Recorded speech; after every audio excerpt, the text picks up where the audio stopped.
Ladies and gentlemen, happy weekend, happy Saturday, wherever you may be. And by we, I mean WWE, live in Chicago, and it's time for the Elimination Chamber. So, like we said in the description, it is the last rest stop. It's the last exit on the road to WrestleMania, and we're gonna do this thing, man. We are gonna defend the Coalition Predictions Cup.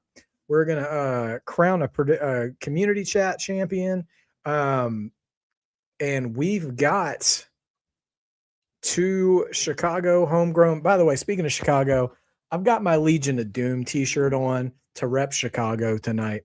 If only I had a deep dish pizza on hand to complete the matter, or a hot dog with a pickle in it. Apparently, this is something they do. I don't know. Nevertheless, CM Punk with the opening video, so this should be fun. All right. So while we got the video package, let me say hi to everybody who's already said hi. Our mod father stopped in early. God bless you, my good man. Good evening, Stephen and Chad. Hope everyone's having a blessed Saturday. Happy Elimination Chamber. Let's have a good time and watch some semi-carnage. Yes, and curb stomp that button on the way in, that like button. We need every little bit we can get. Thank you, mod father. A happy National Pancake Day to you as well, Zach. Last name, good to see you. All right, let's say Sophie Dophie, hello, hello. So they did confirm the winner of the Elimination Chamber will face Jade. Okay, so we'll see what happens with all of that. George, you were in Louisville for SmackDown. Oh, man, you got to tell us what was your favorite segment of the night since you were present in the building. Louisville, great wrestling town. One of the old stomping grounds of the original, OVW that gave us Brock Lesnar, Randy Orton, Shelton Benjamin, John Cena, Randy Orton. The list goes on and on. Shamanica, what's up? Good to see you as well. Who did I pick for the Elimination Chamber? Mershisi. All right. So, update on picks. The Coalition has convened offline after Logan Paul was added to the chamber yesterday. We got in our little group chat and we're like, hey, does anybody want to change their picks? AJ has changed his pick for the men's chamber to Trick Williams. So he's no longer picking Randy Orton. He's picking Trick Williams to win. And I changed my pick from LA Knight to Cody Rhodes. I just think they might play it safe. And with the way they did Jacob dirty last night, I think Cody could win and Nick Aldis. The only person that Drew McIntyre has thrown hands with, had beef with, that didn't make the chamber match was Jacob Fatu. So there's a chance there Nick Aldis could pull rank on Drew and be like, you know what? You keep screwing around with everybody. Jacob didn't have a chance to earn a shot here. So I'm adding him to the match anyway. Anyway, whatever happens with the predictions, but I'm very interested here. Tell you what, man, Cody wearing those Ethan Page glasses. Very interesting here. Your shock of the night was Nia and Lash winning the tag titles. Yeah, man, the irresistible forces, Nia and Lash tag team champions. So now Rhea Ripley in that chamber match, no longer a tag champion. Curious how we go from here. Shot of Finn Balor from earlier in the day. Last time you're picking Trick as well. Okay, this should be fun. There's Becky Lynch.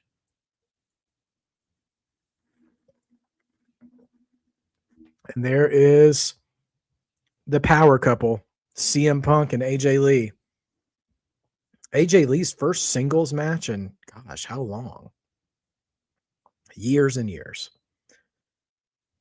And we hear the music. We hear the anticipatory music. And we're starting with the chamber match. I do believe we're starting with the ladies' chamber match here. Oh, George, the women's tag division is absolutely stacked. And who knows if we'll get any call-ups from NXT after Mania as well to add to that division. So we'll see what happens. But to remind you guys, so the community chat predictions should be locked by now. It should be over. But me and AJ picked Rhea Ripley, and Becky picked Raquel Rodriguez.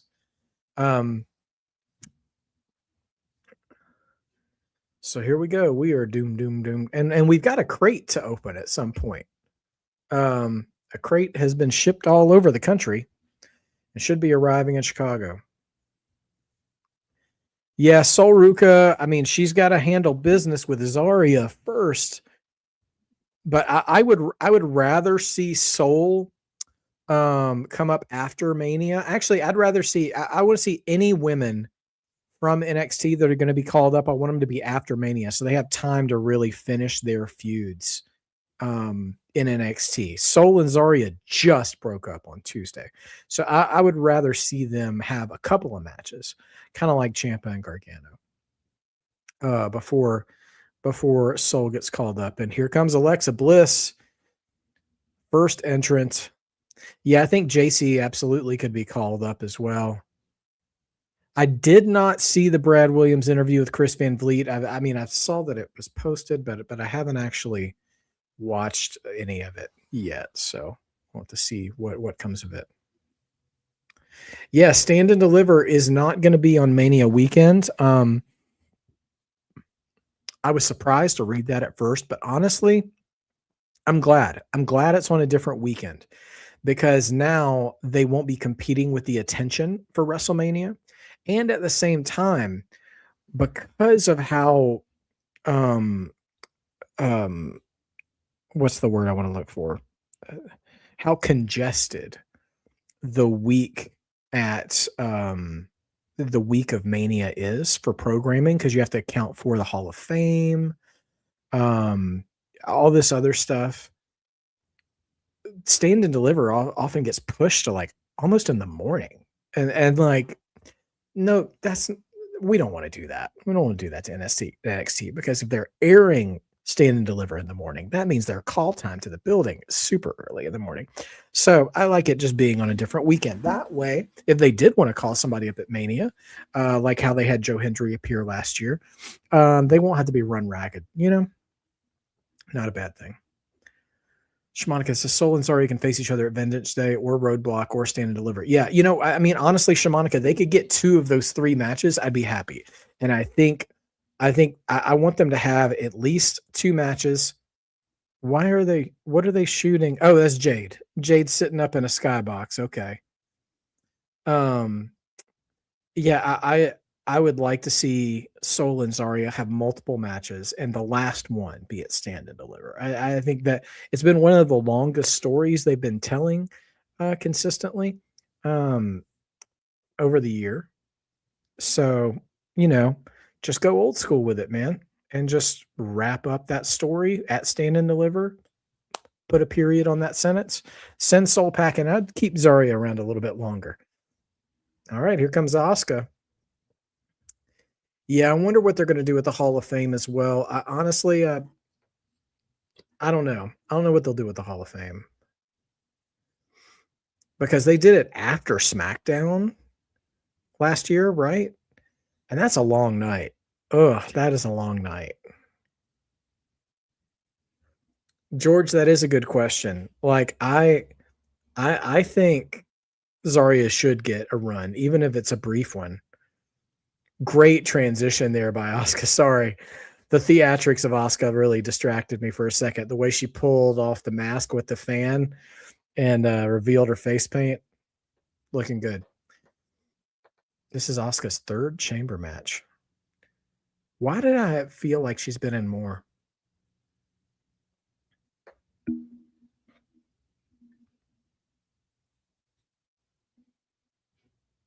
Yeah, I think as WWE and TKO have started expanding their programming, I think they've been a little reactive. I don't think they've realized how much it would run into the logistics of their other products, Because even something I've been noticing on social media, I've forgotten that AAA's weekly shows have been going on, because they still happen on YouTube the same day as the PLE. Like after this is over, AAA is going to air on YouTube. And I'm like, I'm not sticking around for all of that. But yeah, they just have so much content. It's really, really difficult to live your life and also try to be up on all of it. It's just, you really have to choose one. So I try to stay competent on that stuff. What's up, Tyrell? Good to see you, man. All right, here comes Raquel. All right, so we have Alexa, Asuka, and Raquel in 3 of the 4 pods. So one thing to always notice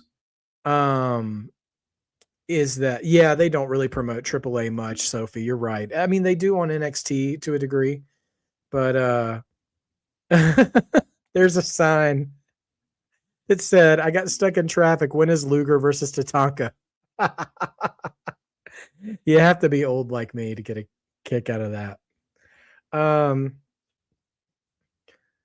So whoever the next 2 entrants are, we'll know. Well, hold on.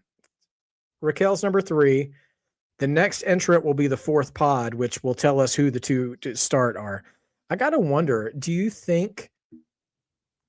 I wonder if Rhea and Tiffany are the first 2 to start. That would be wild. Because we have Rhea, Tiffany, and who else left? Who's the last one I'm not remembering right now?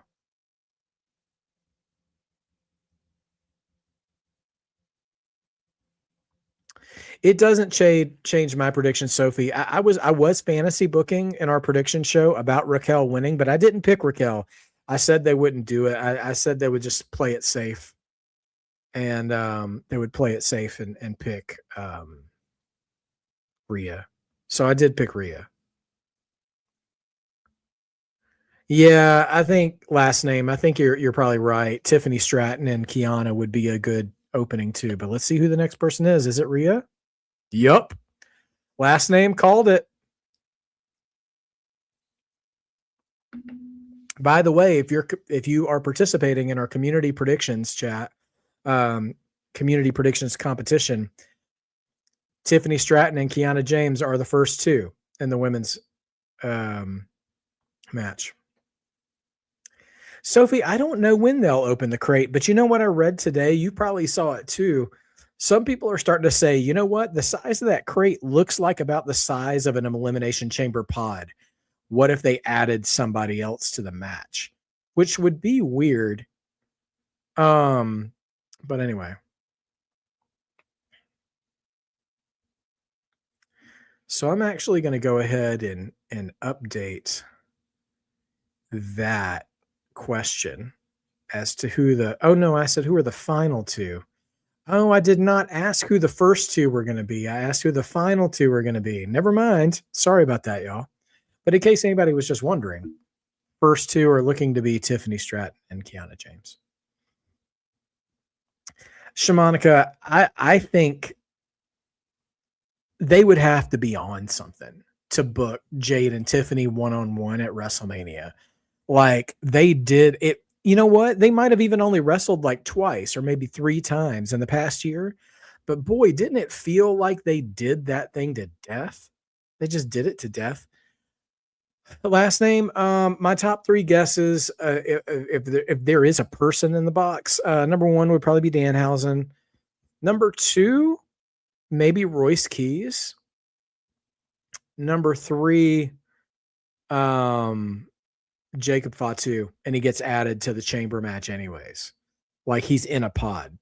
But that's my last 2 guesses though, would completely ruin the perception that whoever was in that crate was in there the whole time. You know what I mean? Because that's the thing about the crate is that if it's a person, logically, it would need to be somebody who we haven't seen for a few weeks or at all, you know. But we'll see. We'll see what happens. Yeah, could be Brock. Although Brock is on that sort of open challenge train now after Monday. I don't know. Yeah, I'd rather see Rhea versus Jade. I mean, out of all these people facing Jade, Rhea is the one I'd want to see the most. Jericho, Keys, and Cross. Okay.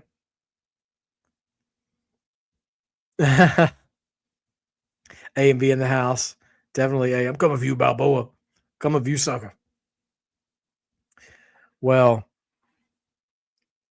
only thing I have to say to that, AJ, is I'm the champion of the coalition predictions. It's terrible, Andre impression. But you know what? I am the mountain you cannot climb. So we'll see what happens with these predictions today. Kiana bringing that bag in and everything. How do I feel about Miz getting deboed by Obafemi? That is precisely what Miz is for, man. Precisely what Miz is for. Love it. That random ad for celebrities at Mania, maybe what that's in the bot. Oh, okay. Like a celebrity host in a way for Mania. You know, some people would be let down by that, but that would track. That's a good call, Shamanica, because we haven't seen that ad in a while. And I bet a fair amount of people have forgotten about it already. Truth and Femi. I know, man. I don't want to do too much comedy with Oba, but a little amount should be good. Kiana just talking trash to not talking to everybody, but she's like smacking everybody's cages.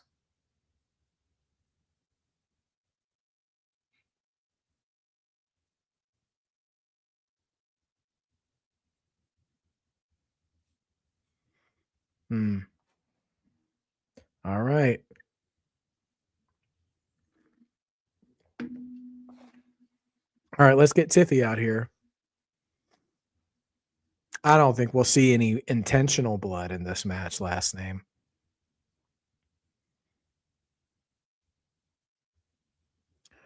Honestly, I don't think this match needs it, if I'm being honest.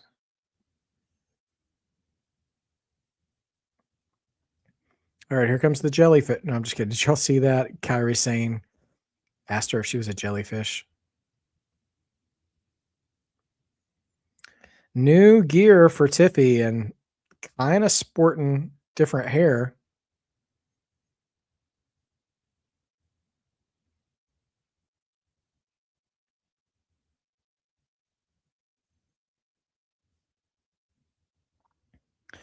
All right. We'll see what we get out of this match here.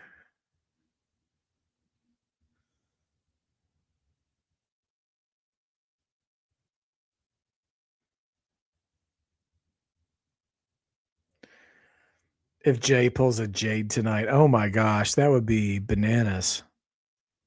Did we find out? Was it the Vision who attacked Jay last night? I didn't see all of SmackDown last night, so I just had to try to catch up after the fact.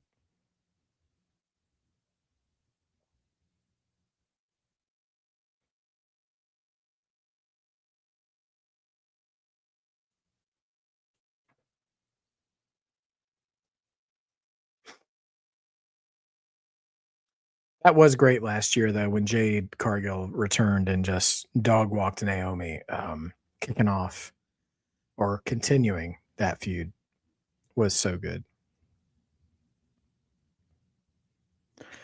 All right, Tiffy and Kiana starting off. Crowd's happy. All right, open in 5 minutes with Kiana and Tiffy.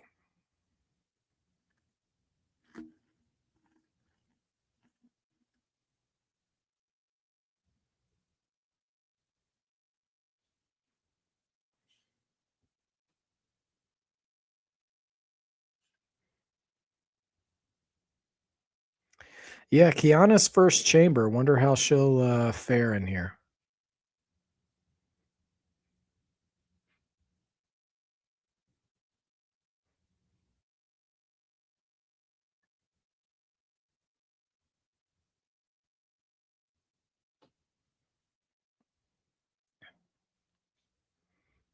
Okay, a lot of blame going around for who attacked Jay. Okay, so it wasn't really finalized as to who it was.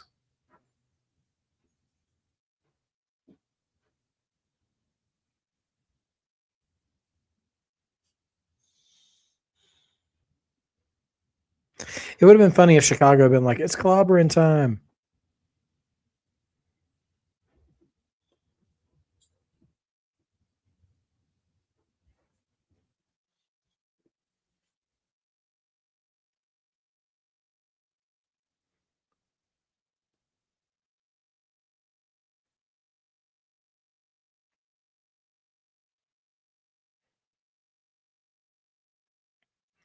Oh man, Truth and Hornswoggle, man, there would be a meltdown for sure. Total meltdown.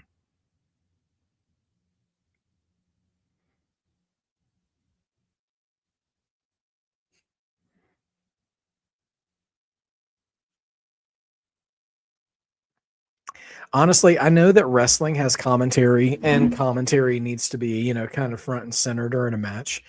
But in matches like this, and also like war games, well, at least when they used to have the cages by the entryway at war games, it would be cool if they did it like NFL games where the people were with one or two of the wrestlers were mic'd up and we could hear them just, chattering during the match. I think that would be a lot of fun.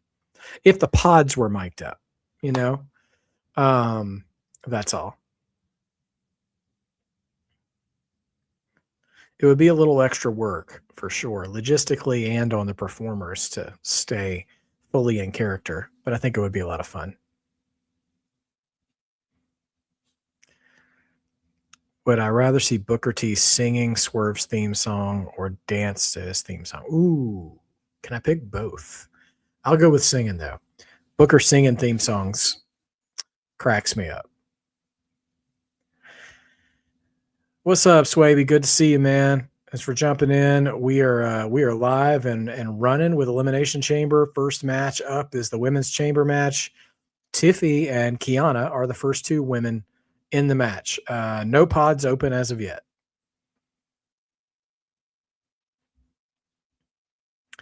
Opening 5 minutes has been pretty tame.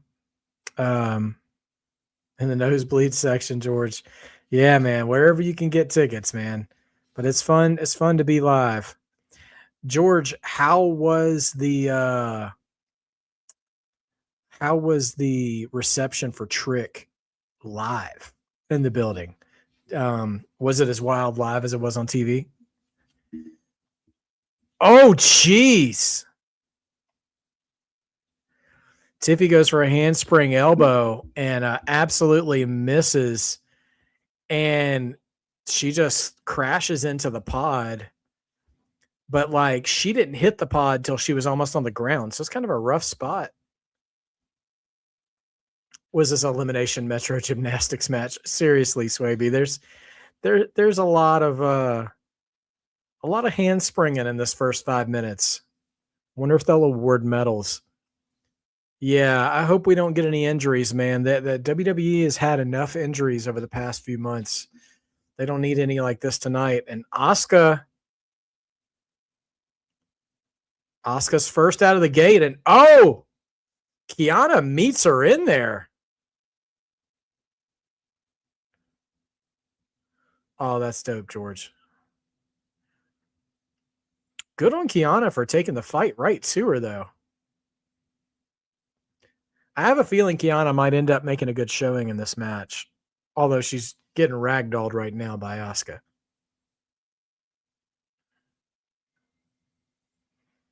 Throwing her up against the chains now. Asuka was not ready, which is very uncharacteristic. And now Asuka's slamming Tiffy into the other pod.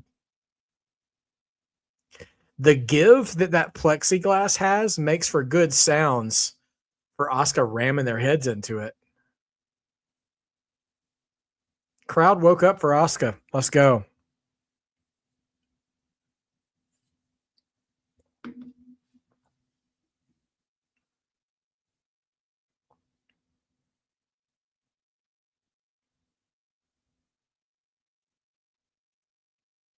Oh yeah, the pyro for sure. Oh, Asuka just kicking Alexa's pod too, or a little extra sauce. Double drop kick. Reed Joeo Julia Shimonica. I'm here for it. I love it. She's giving us a little Kana action, Swaby. I don't even know how to If I've ever been pronouncing that correctly, sorry.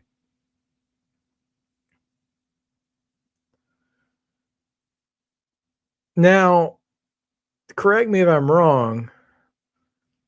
The clock is supposed to be 2 minutes for the pods, right? We got to be coming up on Asuka's 2 minutes at this point. Cameraman wasn't ready. The other handspring, Swavey, like baby. All right, you got it, Swavey. That's what we'll ooh, need a face. Asuka, okay. I would, I saw a clip today of a previous year's Elimination Chamber. You guys might remember it, where John Cena took a code breaker from Chris Jericho, a 619 from Rey Mysterio, and then a spear from Edge in succession, and was eliminated from the chamber match. And I believe he was the champion, and the champion was in the match. Here comes Alexa Bliss. So Rhea and Raquel are going to be the last two coming out. And the shock factor in that match was wild. So I would be really intrigued to see if they could pull off that kind of a shock tonight in this match or in the other, which, while I'd be entertained as a fan, my picks would be garbage for that because I picked both Cody and Rhea, and I think those would be the two biggest shocks to get eliminated early. But we'll see what happens.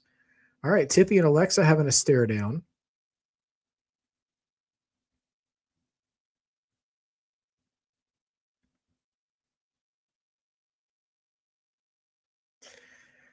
I was a little surprised, not a lot, but a little surprised that of all the women in this match, Alexa, Asuka, Rhea, Raquel, and Kiana, that are all kind of part of tandems, that none of them had a partner also qualify for the chamber.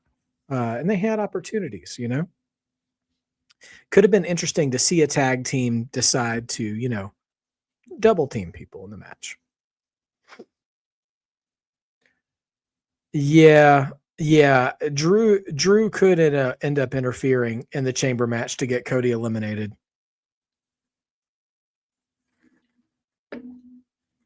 But I think Jacob already has an argument for that now. And I don't want to see, I honestly, I really don't want to see a match get handed to somebody, So I don't know, man. I don't know.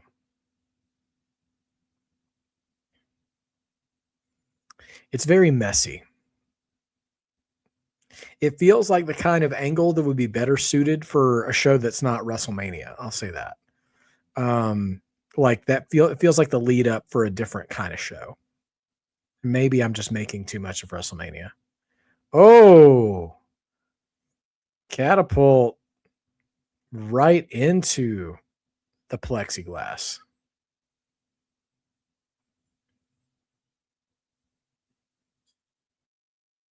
Man, oh man. All right. Here comes a countdown.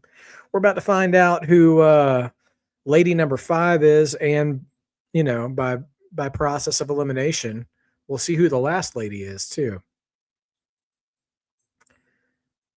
Who's next? It's Rhea. So Raquel will be the last woman into the match. Great advantage for Raquel.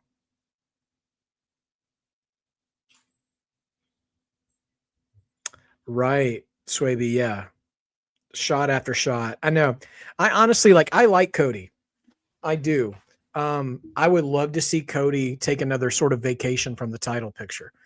I think if he could just get into a real blood feud with somebody, honestly, Jacob is not a bad person to do that with. Would be a lot of fun. Razor's Edge just yeets Tiffany Stratton right into Asuka. Now it's Alexa and Rhea.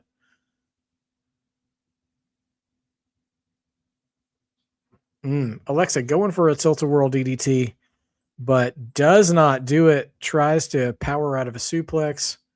Modfather back in here. Oh, like the profile pic, my friend. Love it. Looks great. Sister Abigail gets reversed. We're going to get a riptide. That also gets reversed.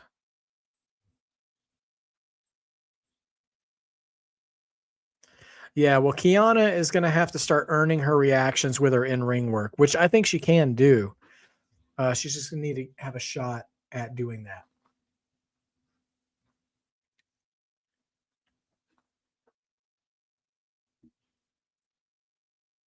Oh, man, Kiana just slammed Rhea into the chains. Yeah, Swaby, you and I agree on that. Like, that's the thing is that, like, if Cody is away from the title picture, I think people will like him more. Kind of like Charlotte recently, like, because he can, if he can just get in a feud with anybody, Aleister Black, Jacob Fatu, Trick, or Oba, maybe not Oba, but somebody. Oh, Alexa's up on the pod. First pod spot. Bit of a twisted Bliss. Sammy could cost. Ooh, yeah, that would be wild. Yeah, I think if Cody has something else to fight for instead of the title, that's just all he needs is something else to fight for. I think he could rekindle his overall acceptance from the crowd. Like the crowd still does all the woes and they still cheer for him, but I really think they'd get invested in his matches too, because Cody can do it. He's got that old school mentality. He knows how to work.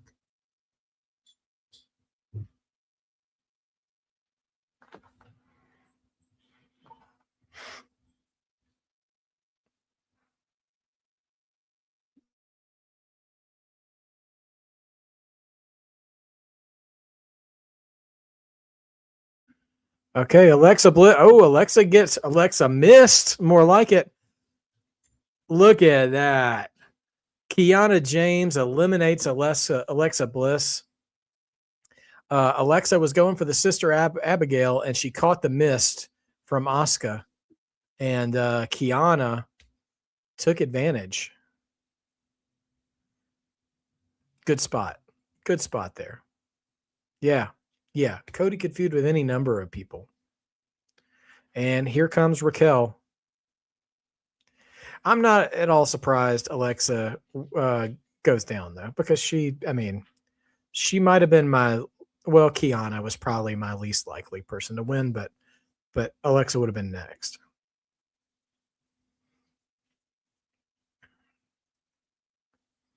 All right, Raquel's here to do some damage, but here's Rhea. I mean, that is the most predictable scenario, George.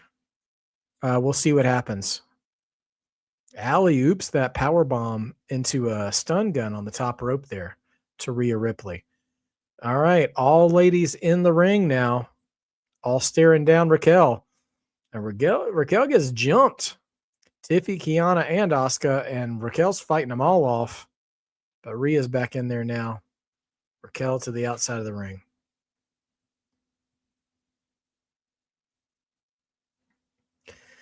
Could Black cost Randy tonight? I mean, it's a possibility. I mean, I do think that feud might be where they're going. But I don't know, man. I don't know if that gets involved tonight at the Chamber or not. Well, we'll just have to see. It's a possibility, though. Yeah.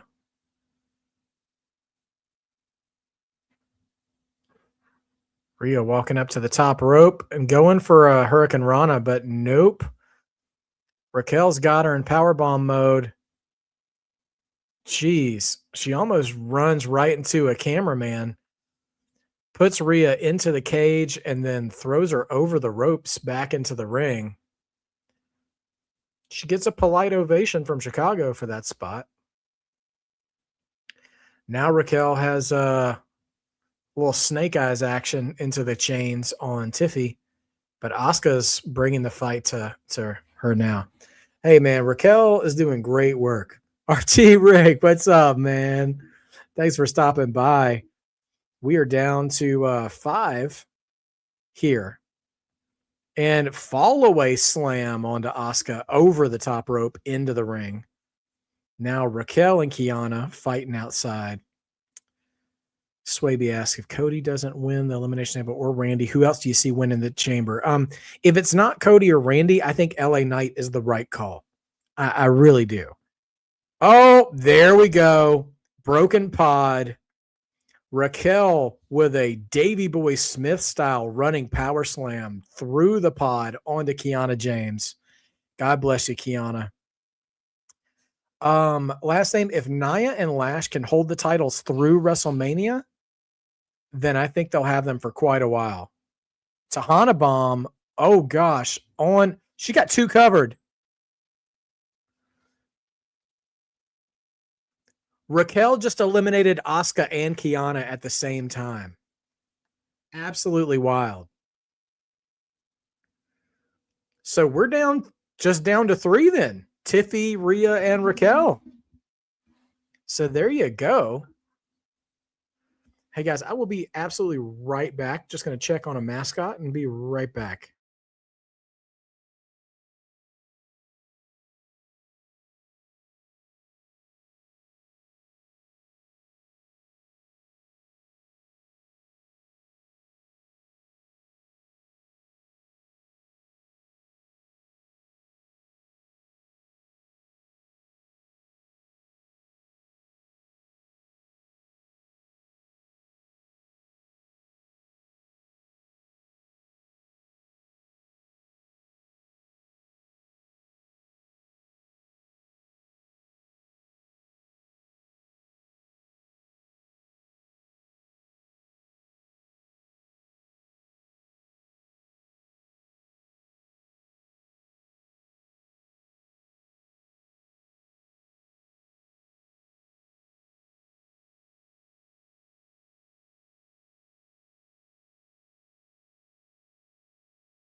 Sorry, everybody. Just had to make sure everybody was behaving. By everybody, I mean my dog. Could Tiffy? I mean, Tiffy's still in it, right? Javon is having a great run. Yeah. Oh gosh, is Tiffy okay? She almost landed on her head there. So Hurricane Rana from Tiffany onto Raquel into the ring. Meanwhile, Rhea still upside down. Big boot from Raquel. By the way, Elimination Chamber snack. Thank you, Girl Scouts, for Thin Mints.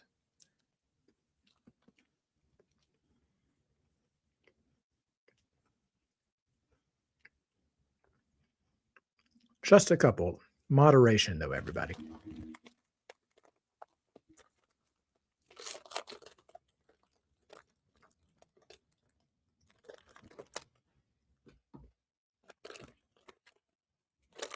Well, yeah, we're getting one-on-one Raquel and Tiffany right now. It's starting to slow back down a little bit, George. So we've got it's going. We're down to Raquel, Tiffany, and Rhea. And but Raquel has definitely been a dominant force. Oh my gosh. From the top of the pod, Rhea does a cannonball off the top and knocks Raquel off. Tiffany was already on the top, moonsault, and Tiffy eliminates Raquel. So we're down to Tiffy and Rhea as our final 2.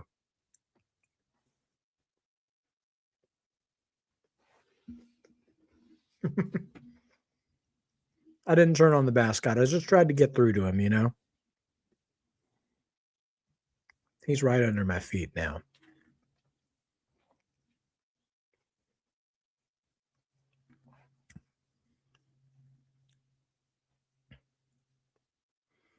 You can win if you order DoorDash right now. You can get a free trip to Mania. Interesting.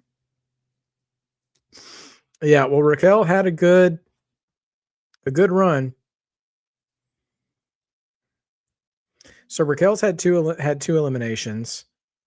Kiana had 1. And Tiffy's had one.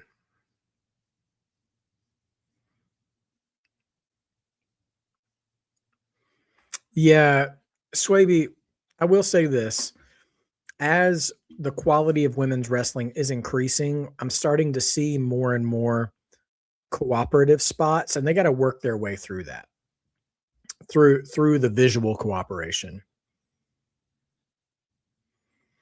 So I think this is going to be a little bit of an appetizer to the crowd if we ever want to see a Tiffy versus Rhea program here, as they're going to work the ending of this match.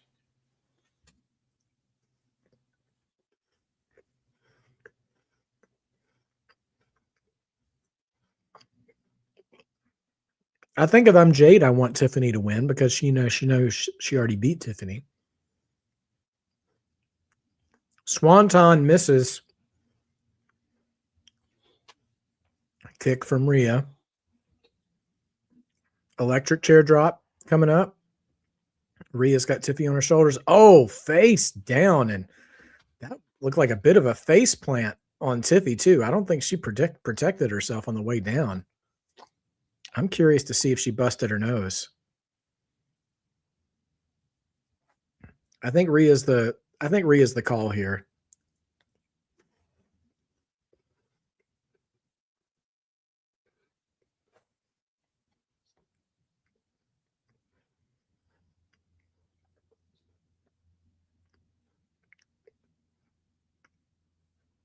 Oh, Rhea shoulder first into the post. Now Tiffy going up top. Hits the swanton now.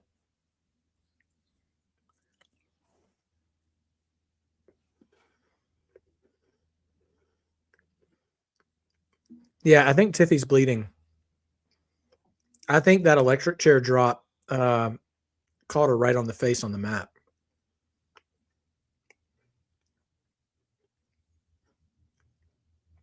Oh, wow. Tiffy went up their prettiest moonsault ever. Rhea pushed her right off the top into the pod. And we're getting a riptide. Crowd's revving up. 2. Rhea wins the chamber. Rhea and Jade. Listen, first time matchup. Very interesting. Oh, last name. I'm absolutely looking forward to an OG cutter tonight. Okay. So Rhea is our first winner of the night.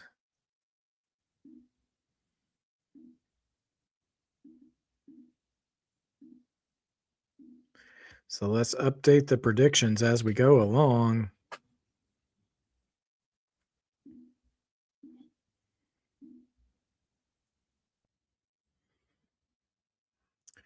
And yeah, it was an obvious choice. It was a little predictable once the field got made. So let's see.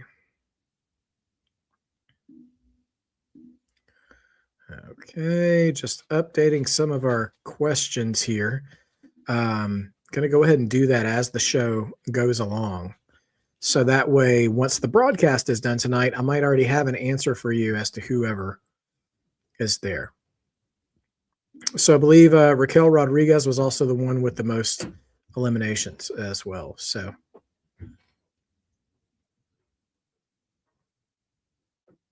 she eliminated Kiana and Asuka.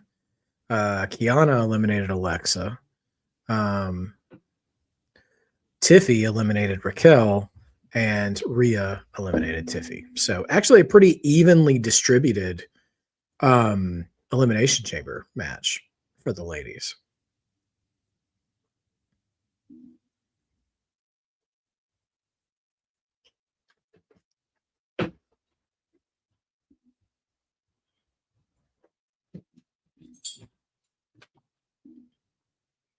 Okay. What's up, Dossie? Good to see you. It was a safe pick, Modfather. You're right about that. I'm very curious right now what the chemistry between Jade and Rhea will be like. They're both two powerhouses. Also, I want to extend a little grace to WWE's WrestleMania booking too, because there's been so many injuries. I got to imagine they had some initial plans. Like, I can't not think they didn't want to do Bianca versus Jade at Mania, and Bianca wasn't ready. So we'll see.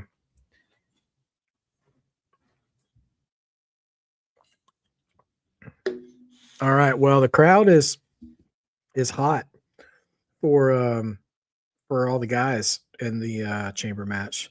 All right. So we have Becky Lynch versus AJ Lee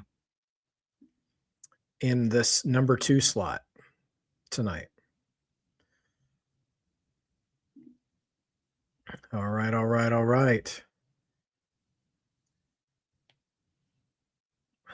RT Rick. Yeah. I know. It's definitely, listen, Rhea and Jade is going to look good on a poster. It's going to look good on a poster. For sure.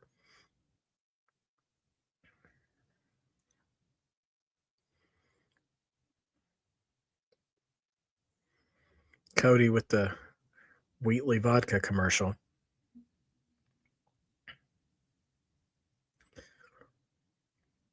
It is so funny to me how much Cody dresses like a pro's pro. Like just a professional, a full-on professional. Like, yeah, it just cracks me up. And then to be like all common man, try to be all common man like Dusty. I'm like, bro, you're much more Flair than you are Dusty. I think I've said that a lot of times, but it just gets me every time. That suit, man, I'm telling you, like that suit, I'll even give Flair credit for this. Flair had so many of his suits torn up on TV by a guy, he was feuding with. Almost every major guy he feuded with tore his suit off his body once or twice. Of course, Flair was also notorious for maybe not spending his money super well. So I don't know. It's that or it's living the gimmick, George, Io versus Julia for the U.S. Championship. Listen, I brought that up in our predictions show. I think if we're splitting off Rhea and Io now that they don't have the titles, I think so. Cody is Rick and Dusty together. He really is. I wish he could channel his Dusty a little better from time to time. Also, the part when he's ready to turn heel, and he can really channel that Rick too. I think it'll be a lot of fun. That's about that. Yeah, but I think putting Io with Julia would be really, really good at Mania, as long as they give them time to work, and kind of let them do their style. Because I think the Mania crowd, which is usually pretty international, a lot of people travel and stuff. Of course, I wonder how international they'll be this year with these continuing raising prices and all that other stuff. But I don't know. I do wonder. I did hear ESPN is going to be airing an hour of each night of Mania, which is huge exposure. I never thought I would see the day where WrestleMania, even in part, is being aired on ESPN. It's just crazy. How do we get Io and Julia? I mean, you just cut a challenge and have Io show up. Like it's so clear. Like if WWE isn't going to respect their roster rules anymore, then just move her over. Move her over for Mania. And if she wins the title, keep her on SmackDown. Like it's lazy.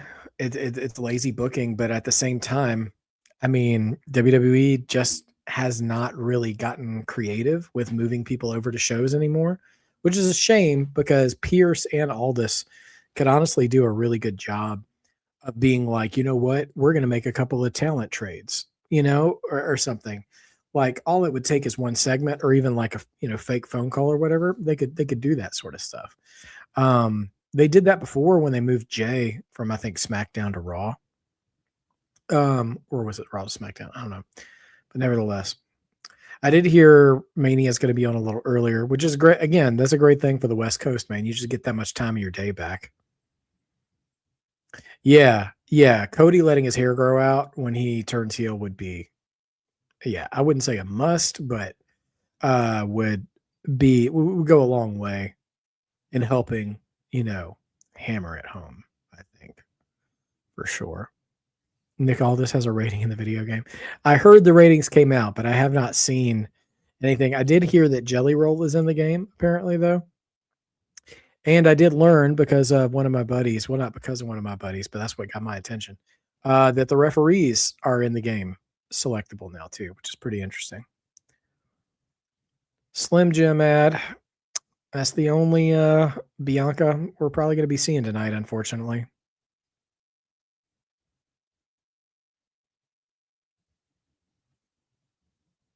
Mustache Cody. Yes. That wouldn't be the worst. Wouldn't be the worst thing.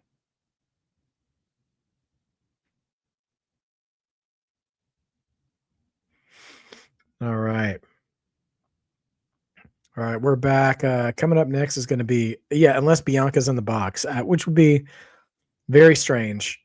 Very strange. But you know what? We'll just have to wait and see what it is.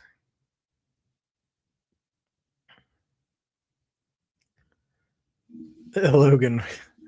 Good. I'm glad he was. KO is better than Logan. Oh, man. Yeah, the cashmere coat, baby. Yes, my father. That's right. You wear that old raggedy sweater, Ric Flair. And I got a cashmere coat, baby. Oh my gosh, that feud was hilarious. Just trying to outspend each other. So funny. Yeah. I think the box is opened before the men's match. They shouldn't be saving this box for the end of the show, because that's just going to overhype the anticipation. A Rick type of long hair. Yeah, I don't know that Cody would go that far growing that hair out, man. Not sure if he's got the locks for that.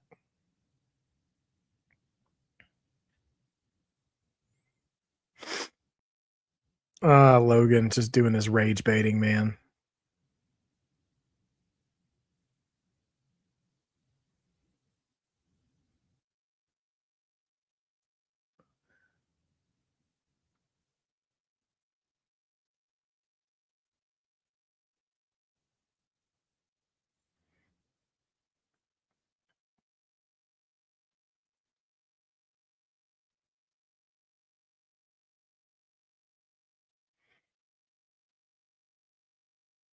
Yeah. Do not know who's in the box. Honestly, I'm just ready for them to. I'm ready for the box thing to be done. I don't not like it, but I just I feel I don't feel great about it. I just feel like whatever it's going to be is going to be a letdown to people, and I'm not looking forward to the inevitable complaining. My guess is Danhausen. I think I think the crate will end up being a joke segment somehow, and I think it'll be Danhausen. But we'll see. We'll see what it is. Someone did point out today that it looks to be, the crate itself looks to be like the size of an Elimination Chamber pod. So if they did open it before the main event and it was an extra pod and they put it in the pod and added someone to the match, that would be wild. I feel like you'd be going a long way for that kind of payoff, but it would be clever. It'd be a clever way to say, add Jacob Fatu to the match. Or what if Nick Aldis had really had enough? Like just really had enough of Drew, and that empty pod is put in the cage and they're like, Drew, you're going in that pod and you're and this Elimination Chamber match has now become a title match. If you really wanted to screw over Drew, that that would throw everything into chaos. And I would kind of be here for that. But I don't know.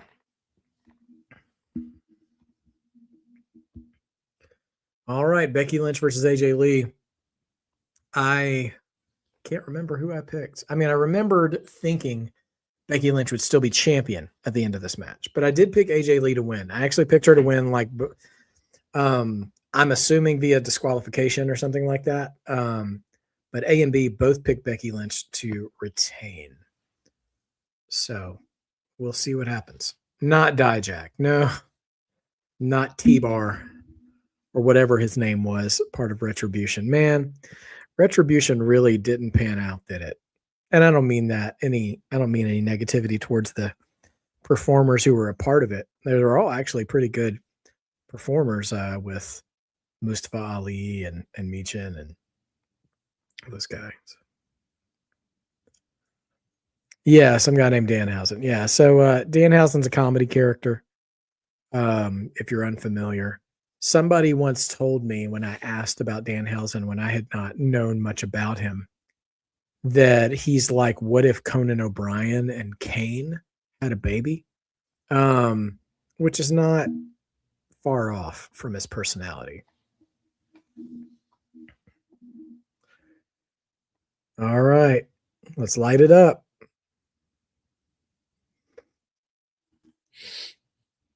Corbin would be a terrible choice for the crate.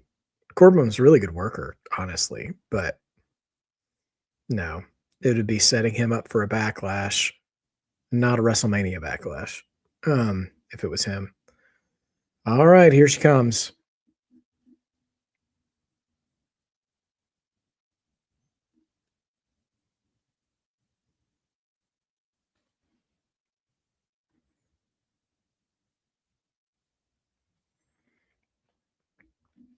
First singles match in a decade.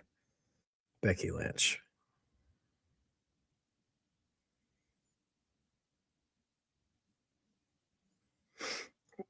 Wow, now that is good perspective. Wade Barrett just said, I've had a singles match more recently than AJ Lee. Just to give perspective of, the potential rust AJ Lee may have going into this match.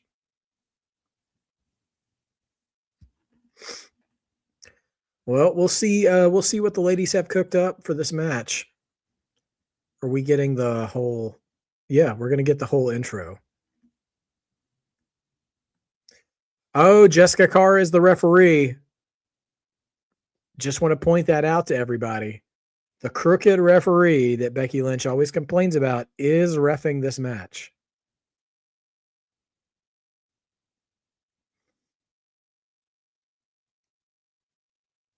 Well, they did announce AJ Lee being from Jersey, but Chicago still loves her. Obviously, she lives there now, but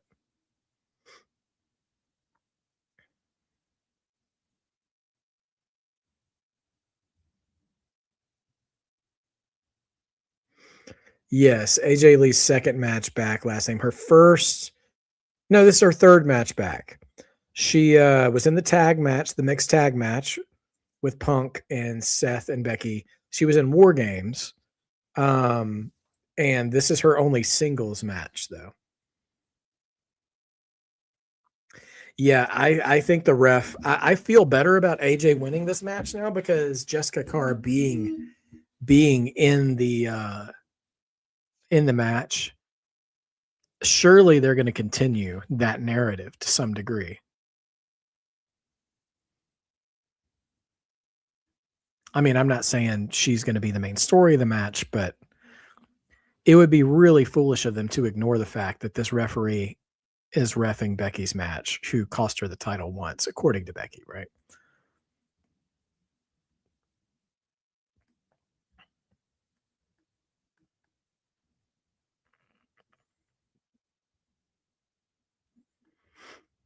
Yeah, I mean, I think no matter what happens tonight, and this is, and I was trying to get at this on our prediction show earlier this week. I think no matter what happens tonight, we're going to get a rematch at WrestleMania. And so I think either AJ wins the belt here and drops it back to Becky at Mania, or she loses tonight Or she doesn't get the belt tonight and gets it at Mania. It could go either way, to be honest. But I think we're getting 2 matches out of them, and I think this gets wrapped up at Mania. That's just my opinion. Because I mean, otherwise, you want Becky Lynch at WrestleMania, right? And if if you have her at WrestleMania, who do you put her with a month build?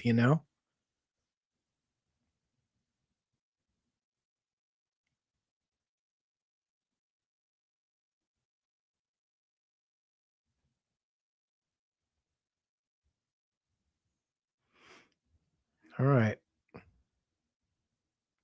AJ sticking with Becky here. She's moving pretty quick. A lot of takedowns and roll ups and all that good stuff. Oh, Lyra. Yeah. Yeah, I would love to see Lyra back involved in something. Ever since Unreal came out, I've just been more invested in sympathy for Lyra. She took it so hard, man. She had that rough match with Becky. Big AJ Lee chance.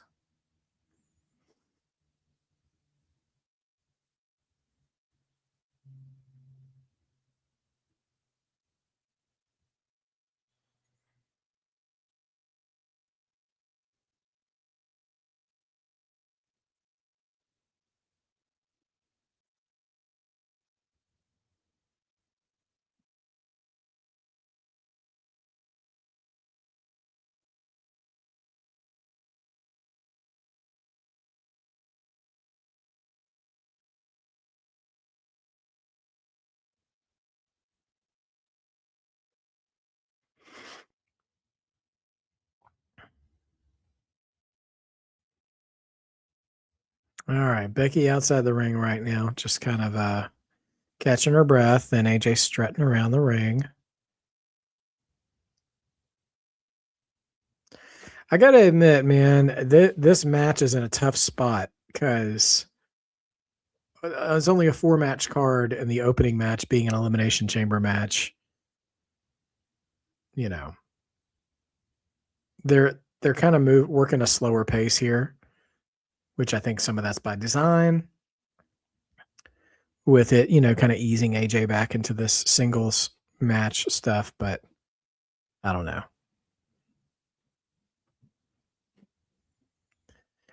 AJ is really quick in the transitions here. Like once they're in the midst of a sequence, she moves really quick and crisp.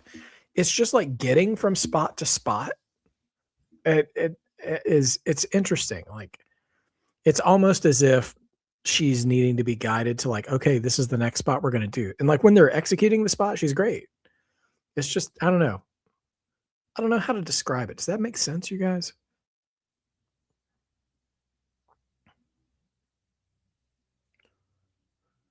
Becky already kind of annoyed with Jessica Carr, the referee, but not to the point where she's distracted.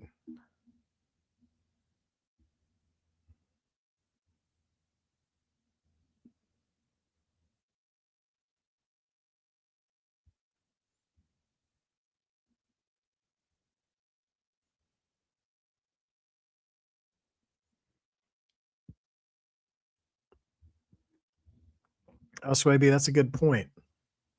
I wonder how those sort of lifetime bans against title shots apply if someone loses the title but then regains it back.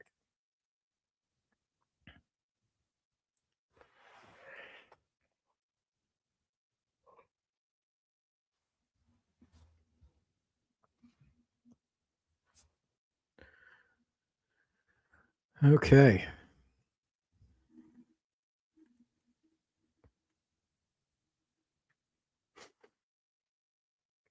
I'm not going to drag down anybody's excitement for this match intentionally in any way, but I'm not super invested in this feud, if I'm being honest.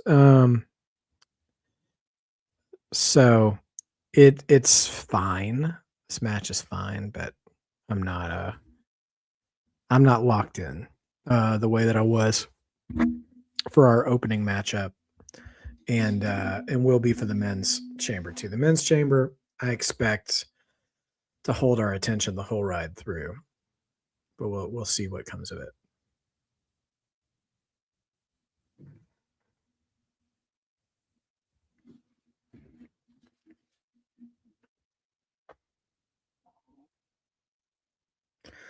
Exploder suplex from Becky out of the corner.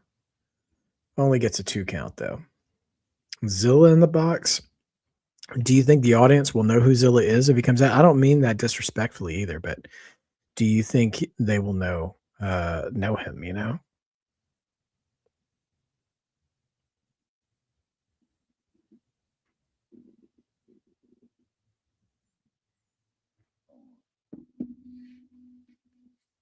Crowd chanting for AJ Lee, predictably.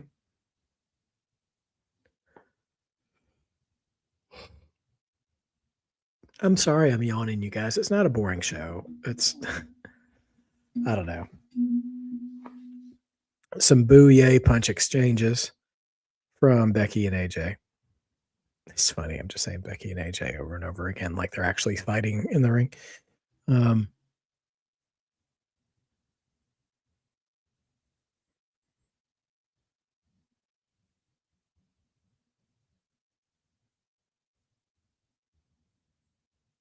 Bulldog, clean looking bulldog from AJ Lee. Yeah, a little bit of a day.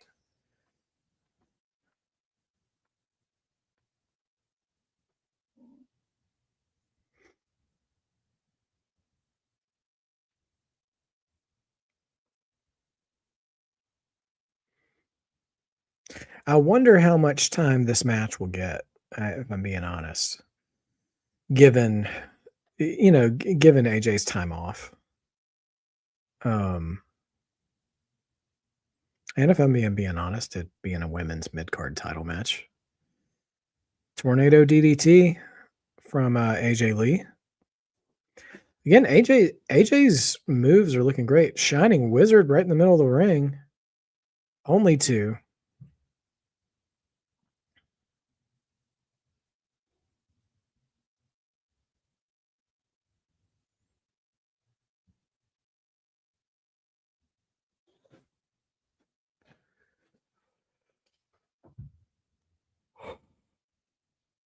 Yeah, we'll see who emerges victorious from here, who walks away with the Intercontinental title here in Chicago.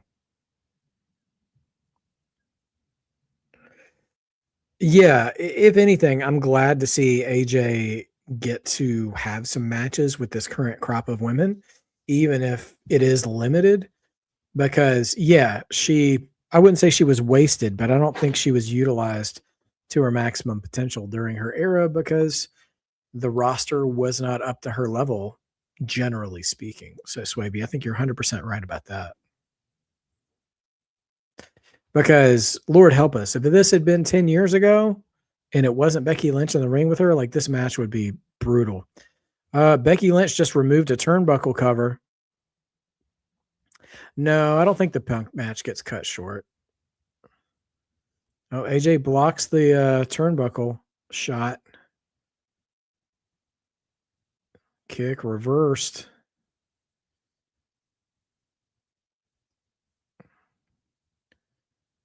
AJ with sort of baseball slide dive drags Becky down.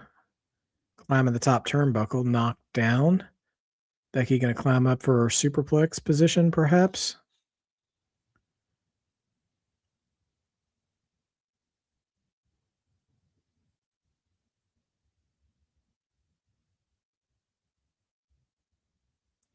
Superplex. And then Becky right into an armbar after that. Will AJ tap?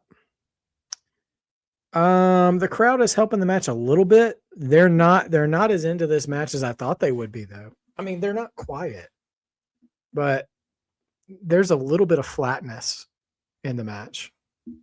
It hasn't stayed quiet, but I don't know. Thought they'd be more into AJ having a title match here with Becky Lynch.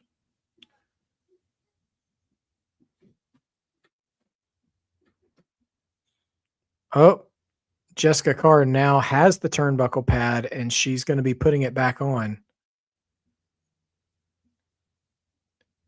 Meanwhile, AJ and Becky still... Uh-oh. We're going to get a ref bump. 1, 2, only 2. So Jessica Carr... Oh! Becky Lynch just kicked Jessica Carr in the head by accident. And here's the octopus stretch, the Black Widow. But Jessica Carr is down, and Becky's tapping. Becky's going to win this match. I'm going to miss this one. Becky's going to win this match. Dadgummit.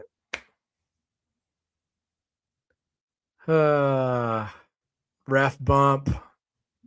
The Jessica Carr ref bump. Jessica Carr versus Becky at Mania. That's right, Modfather.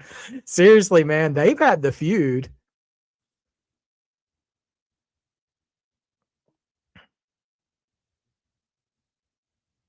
You tapped out, Chance, coming from Chicago. I will say this, though. Usually when there's a ref bump and it like reverse psychologies who's going to win versus who it thinks, and, you know, blah, blah, blah. The finish comes pretty quickly, but I think this whole ref bump turnbuckle thing is going to wear off. Although the turnbuckle is still exposed. Jessica Carr was trying to repair it, and then she got rammed into the exposed turnbuckle by Becky and AJ together. And so the turnbuckle remains unrepaired. AJ being thrown into the barricade by Becky. Now Becky going under the ring. I think we'll get a street fight at Mania. Here's a chair. Chair is in the ring. Now Becky grabbing AJ. Oh, AJ fighting back. Now throws Becky Lynch into the barricade. And a second time. And no, I thought she was going into the post, but she wasn't.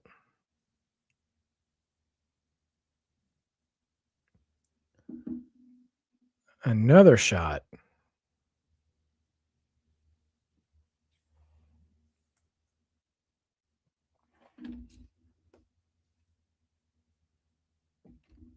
Oh, yeah. Yeah, I mean, Becky wanted to get her shot on the ref. Tornado DDT, is it? Oh, but AJ is just thrown straight down. And her knee hit, oh, DDT on the chair. And now Becky's tossing the chair. You're right, Swaby. They're not heavy enough to break the tables. They've learned that. Like, AJ Lee is not heavy enough to break a table. Manhandle slam. Is that going to be 3? Oh, 2.9. And that's after the chair. I tell you what, if that's not the finish for Becky to win, they've drawn this out too far.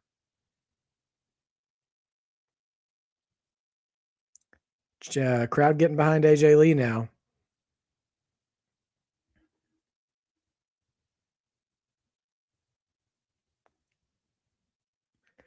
Oh, now Jessica Carr gets in the way of the exposed turnbuckle. She sees it this time. And now roll up. 2, only 2. Manhandle slam. Oh, nope. Rolls through. Now what? I don't know what that was, but Becky throws a punch at AJ. And oh, AJ suckers Becky into the exposed turnbuckle. She rams herself in. Black Widow, middle of the ring. Will she tap again? She's tapping. AJ Lee wins. Your boy's 2-0, baby. Your boy is 2-0. And new. There we go. Somebody get AJ in this chat and tell him who he thinks he's messing with.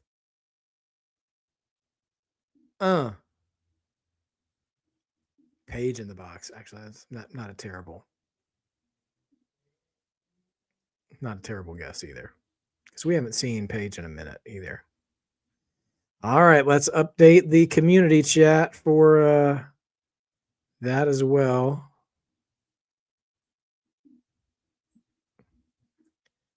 All right. Becky Lynch versus AJ Lee. The winner is AJ Lee via submission. Answer key. Come on. There we go.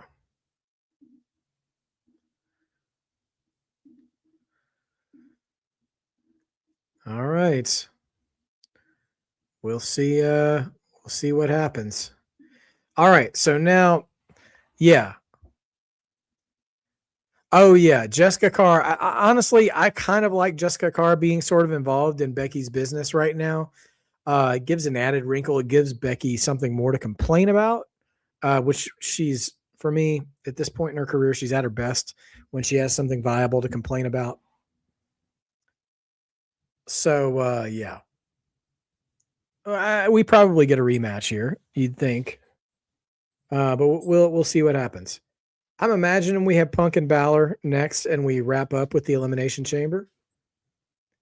I wonder if we'll find out what's in the box anytime soon.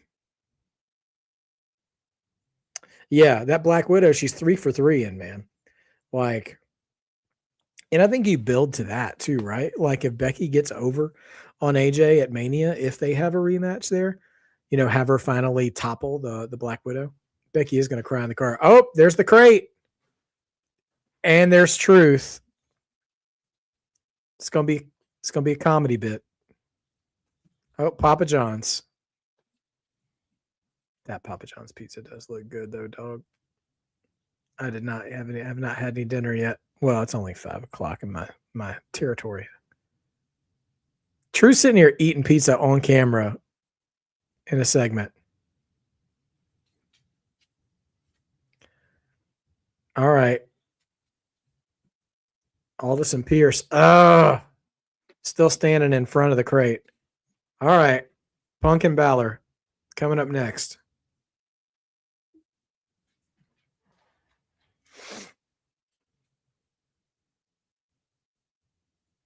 I appreciate them giving Finn a shot, but we'll see what happens. Yeah, I might be, because we all picked CM Punk for this match. So the only,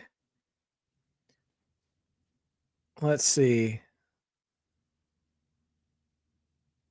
Yeah. I think I am three-peating. So right now, I'm 2-0. AJ is 1-1, and Becky is 0-2. God bless her. So right now, I think I am on the road to retaining, as it stands, because the best AJ could do would be 3-1, and I would also be in 3-1, because we're both, if Punk wins, we're all gonna get it right. And interestingly enough, Becky's, if either me or AJ gets the Elimination Chamber right, Becky will get a half a point because she picked Trick or Cody. I have changed my pick to Cody. AJ changed his pick to Trick. So I'm trying to see if Trick and Punk wins, he'll be 3-1, and if Trick and Punk wins, I'll be 3-1. So tie goes to the champ. If Cody wins, yeah, it's that's a wrap. Yeah, so AJ can't beat me. Anyway, so that's what we got. So I might have to hop over to AMB's channel real quick and let him know.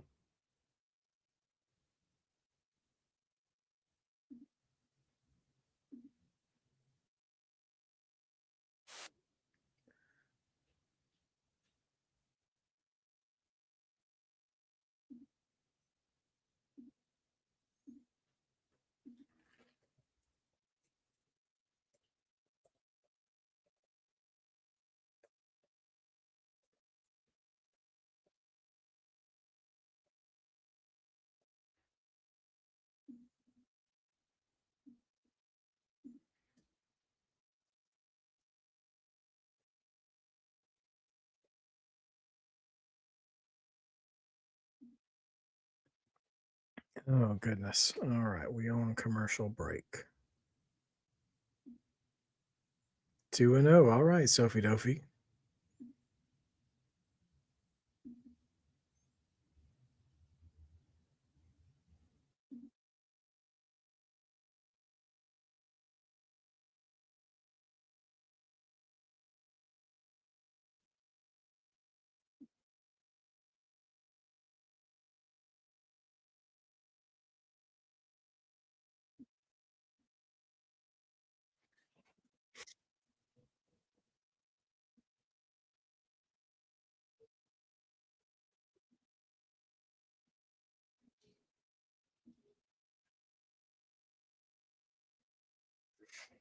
Oh, goodness gracious.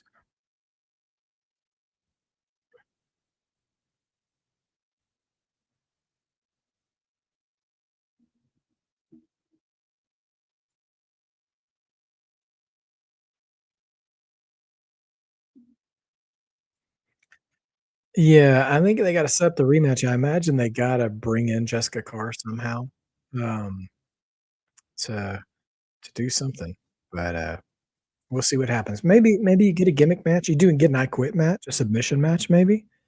We'll see what happens.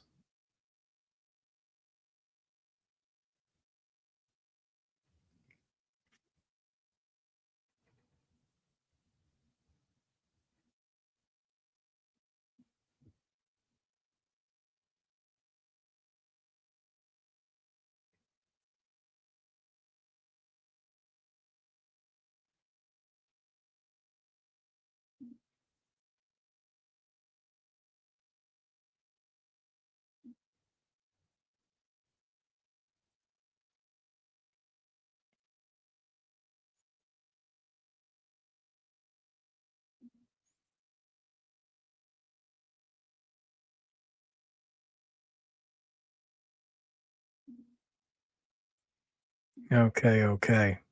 We still haven't opened the box yet. They're still teasing it.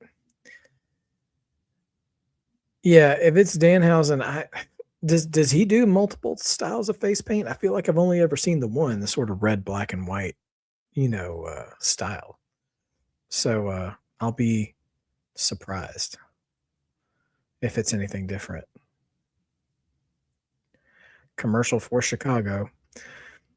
Do I think Judgment Day turns on Finn tonight or just Dom or JD? I think someone does. I think Dom does. Maybe. Honestly, I would really feel for JD turning on him. Like, I feel like Finn should get custody of JD in the Judgment Day divorce. But I don't know. I don't know, man. Some military members in the crowd from the Air Force.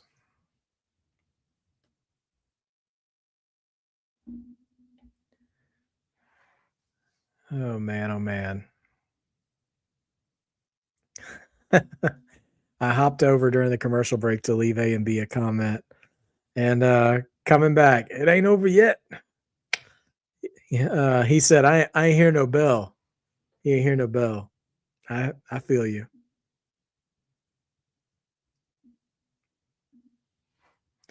All right. Catch your breath. It's Finn Balor's babyface music. Yeah, Finn wouldn't be a bad matchup for Dom in the IC title. Finn's held the IC title a few times. Um, so I don't know.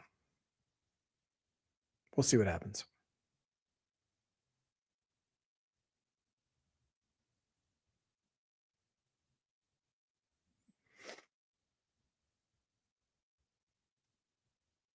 Okay.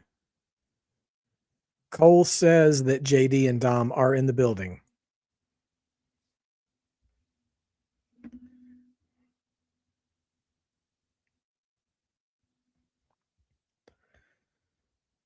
Okay, okay, okay.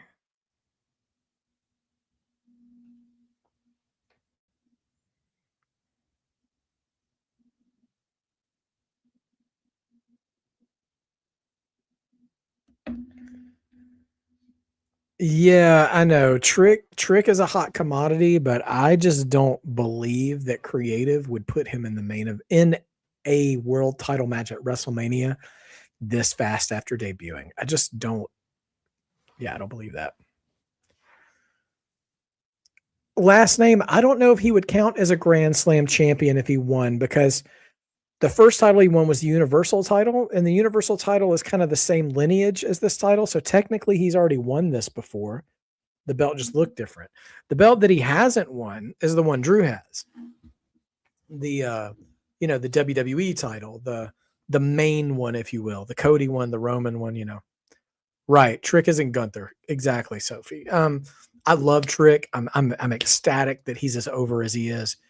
I just don't believe. I think he'll have a good profile match at Mania, because Vegas will be chanting "whoop that Trick" like nobody's business. I could see him wrestling Sammy or Randy, or I don't know, Mello even for the US title. But I don't see him wrestling Drew. A heel versus heel, I don't see it. But get ready to have your ears blown off for a Cult of Personality here in Chicago. Oh, the lights have gone out.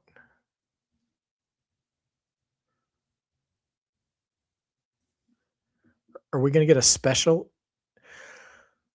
He's doing the Chicago. They say it's the Chicago Bulls, but it's Ricky Steamboat's original entrance music. They're doing the Sirius Alan Parsons Project entrance, which the Chicago Bulls did for decades, for years during the Michael Jordan era.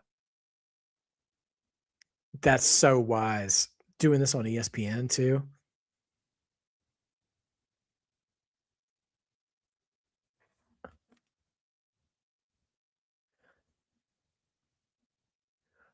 They've got the Chicago Bulls announcer doing his.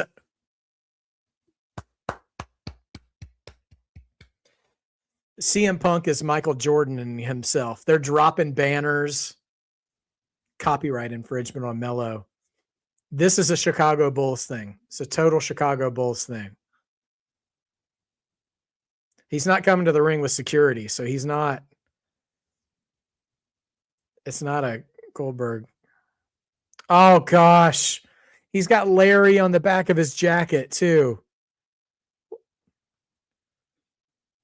What a great entrance. Are they going to cut to Cult of Personality? Also, listen, back in the day, back in your boy's day, this music was Ricky the Dragon Steamboat's entrance music in Golden Age WWF, winning the Intercontinental title. I love hearing this music on WWE TV again. Oh, that's so cool. I love it.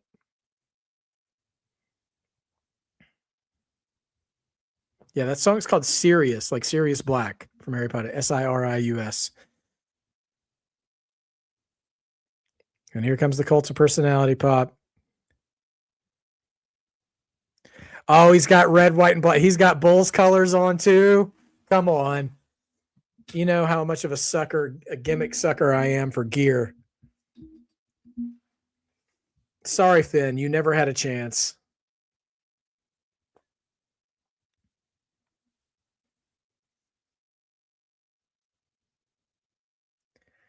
Swaby, I was so upset to hear that Steamboat got taken out of the game. And that has de-incentivized me a little bit towards shelling out for that game this year.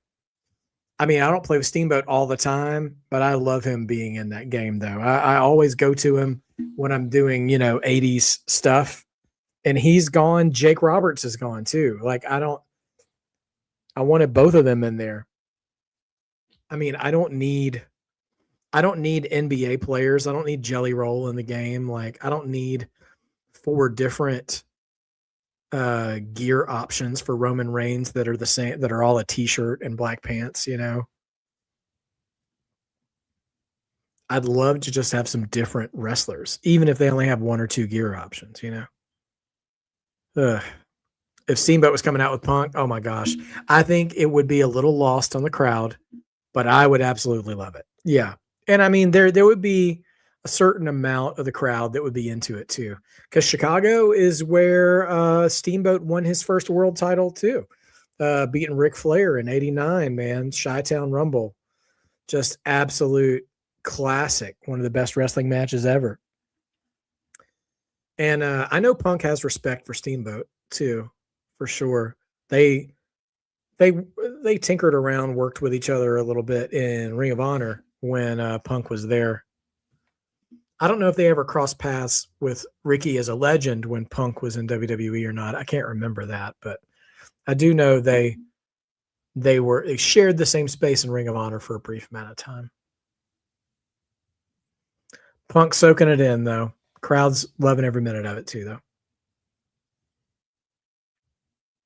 I guess you could say Punk's wearing the Blackhawks gear too, because he is kind of, but with the entrance music and stuff, it's very Chicago Bulls, red, white, and black. Because Punk is more of a hockey fan than a basketball fan. At least it appears to be the case.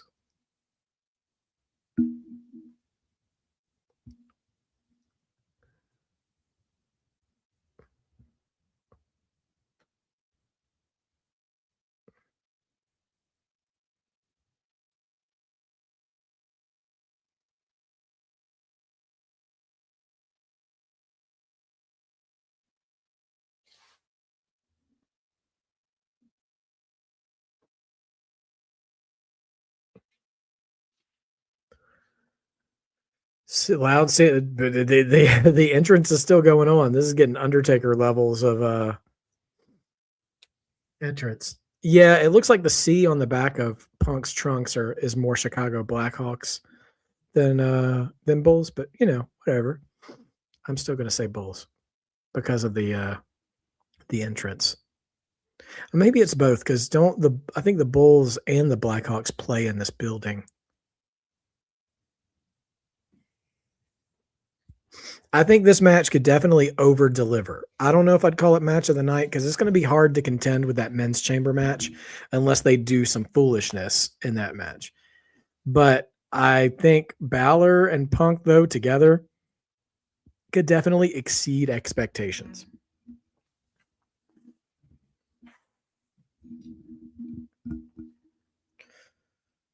All right. Finn getting booed as he, expects to be, I'm sure, here in Chicago.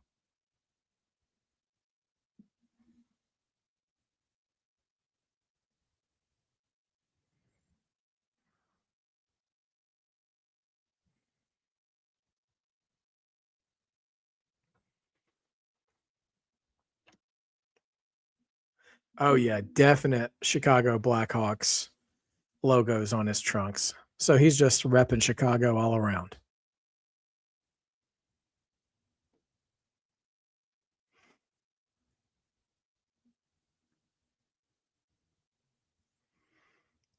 Crowd all here for Punk. I tell you what, it would be shocker, maybe even of the year, if Balor pulled this off. Kissing the belt like Bret Hart used to do. Who's going to hit the cutter first, Randy or Javon? Good question. Depends on who's in the chair. I want to say Javon because I think Javon will be in the match first before Randy, but we'll see what happens. Randy's is easier to, more suitable, more versatile to hit though.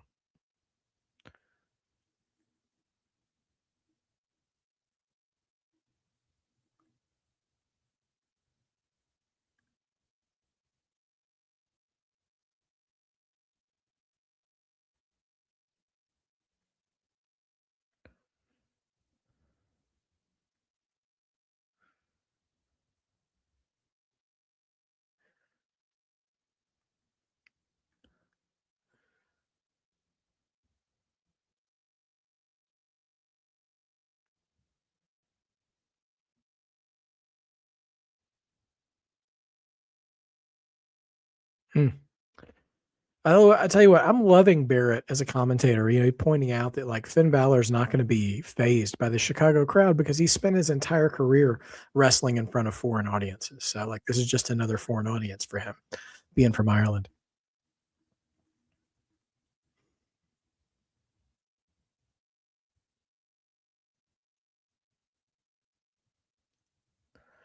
Yeah. Yeah. Punk is definitely tapped into Chicago Blackhawks hockey team themed gear. Loved that entrance. Was a lot of fun.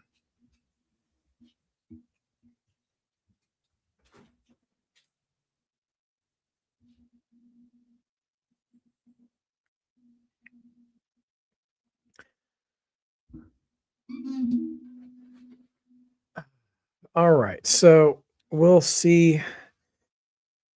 We'll see what happens here for this match. So in the community predictions for this match, we have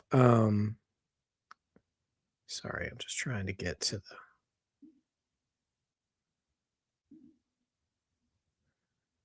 forgive me, everybody. Just trying to get my way. So we have, who's going to win the match and whether or not there'll be outside interference. So we'll see. We'll see what comes from this match.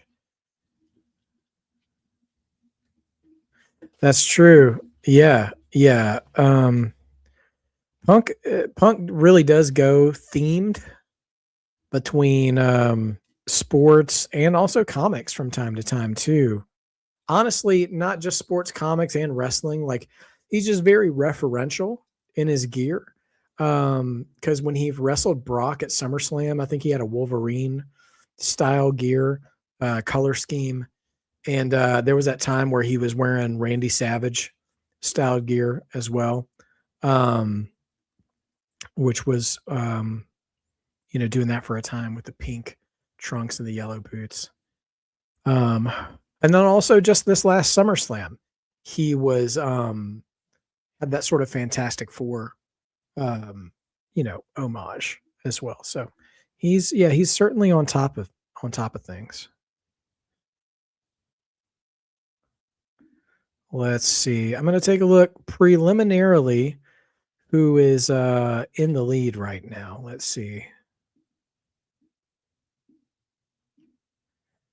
Right now, Dossie Chatham is currently in the lead by 1 point over Sophie Dophie. So Dossie and Sophie are neck and neck right now with the lead.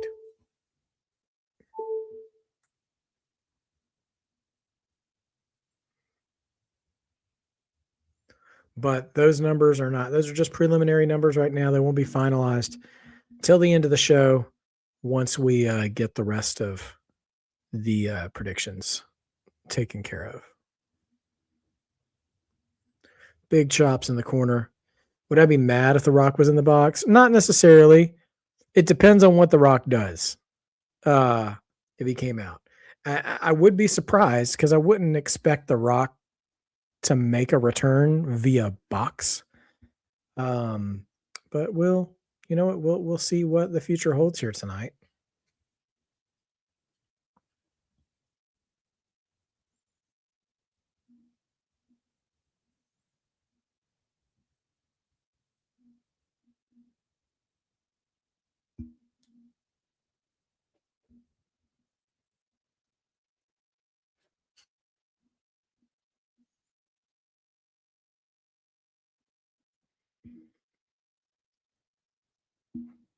You know what? I don't envy the WWE performers who have to work on shows like Elimination Chamber and they're not in the gimmick match trying to win that crowd over. It can be pretty tough. This sort of dip of the two singles matches in the middle of the show and this show being sandwiched by two pieces of Elimination Chamber bread is a tough investment.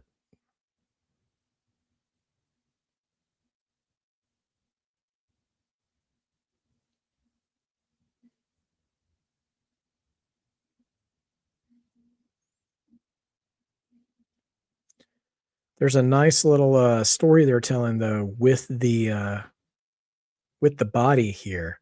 Finn Balor trying to soften up that midsection on Punk to hit that coup de grace. Hit that double stomp. See if it comes to pass. Rock's legs are huge. Slowly looking like he's getting some of his muscle mass. Okay, well, that's interesting. All right. I guess he's because award season is almost upon us. Well, Oscar season is Oscar season. It is Oscar season. The Oscars are almost here. So I imagine once that's come and gone, granted, he didn't get nominated for his performance, but the movie did in some degree. So yeah, Swaby, I kept hearing about him being cast in a Scorsese movie, and I don't know when that's going to get started either. But Bulldog has stopped. Abdominal stretch. Haven't seen one of those in a while.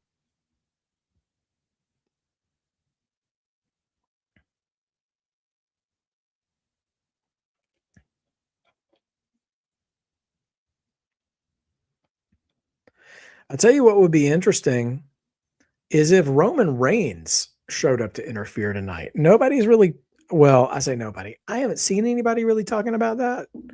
And you know, that would be that would make a lot of noise, I think. If he like tried to show up and screw CM Punk out of the match, but then like failed, that could add a little bit of flavor to that feud.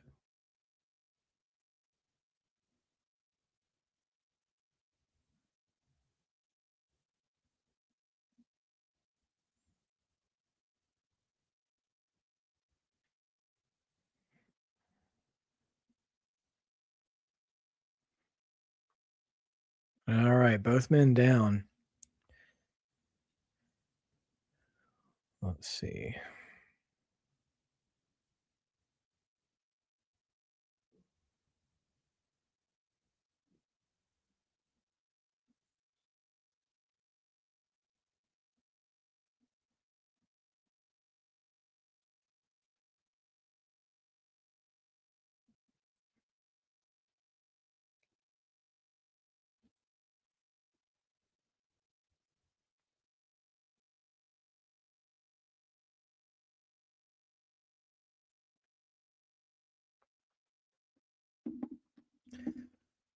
All right. Boos and yays.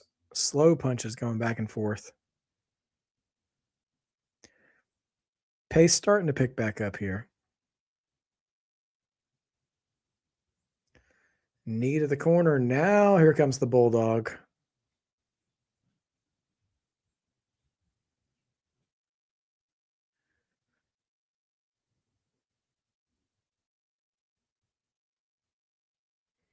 Gonna go up for the go to sleep already. But it ain't gonna be that easy. Punk sends Finn outside. Suicide dive. Then sends Balor right into the announce table. I gotta tell you, I do not like the current design, the modern design of these announce tables. It does not feel very performer friendly when these guys take bumps on them because it protrudes out at different spots. I don't think that's a good. I don't think it's a good design. I mean, I've never taken a bump, so I don't know. Maybe they prefer it, but it doesn't look. It doesn't look like it's very performer safe in terms of taking a table bump. Off the top rope, flying clothesline by Punk onto Balor. Only two.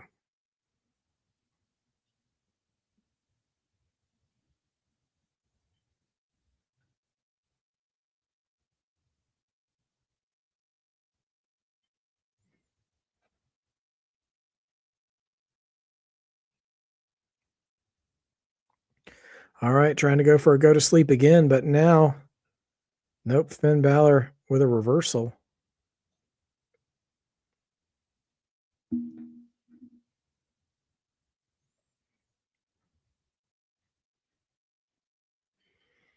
Michael Cole bringing up that Finn Balor beat Roman Reigns. It's so like it's funny how much we forget about that. Granted, it was several years ago, but He was, one of Finn's first matches on the main roster, beating Roman one-on-one to have a chance to vie for the Universal title at that SummerSlam. Oh, not sure what I just saw there. Oh, Punk is caught. Finn again in the go to sleep position. Can he hit it this time? Nope. Reversed into a small package. Only 2.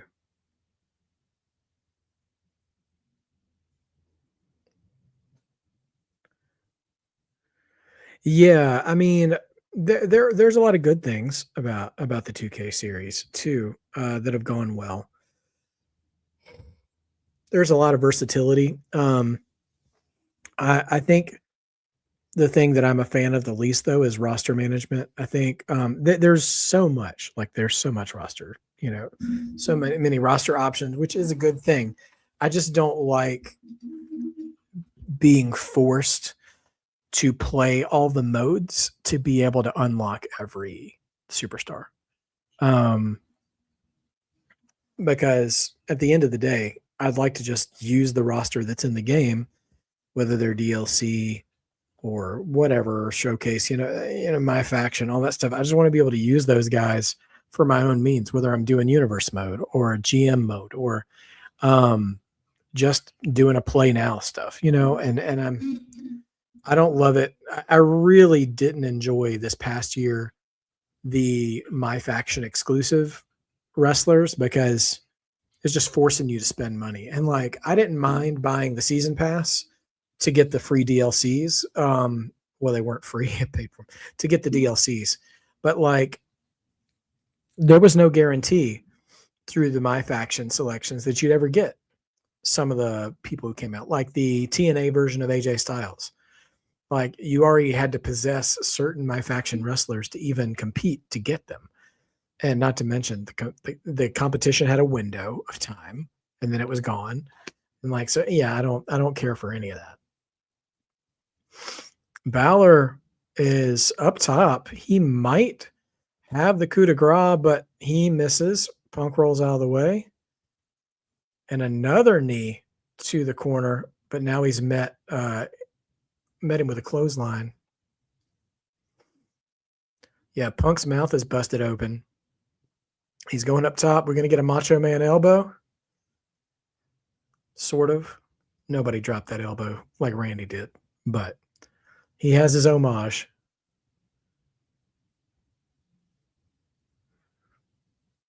But he's still selling the midsection. Good for Punk on that.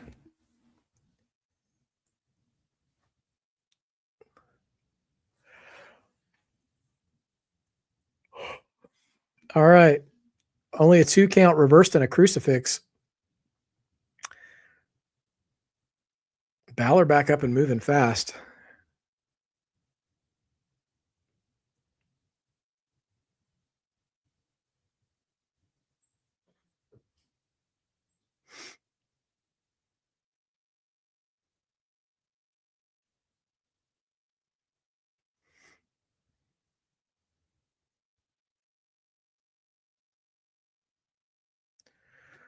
Oh, Punk shutting down Finn. My faction had to go into a whole lot to get Triple H 99 on the TNA. Yeah, it's a lot. Yeah, it's a lot of grinding, Swaby. And there's some games that reward the grind, and I get that. I just don't. And the grind would be one thing too, if you didn't have to keep buying packs to unlock the character that you have to be able to have to do the grind.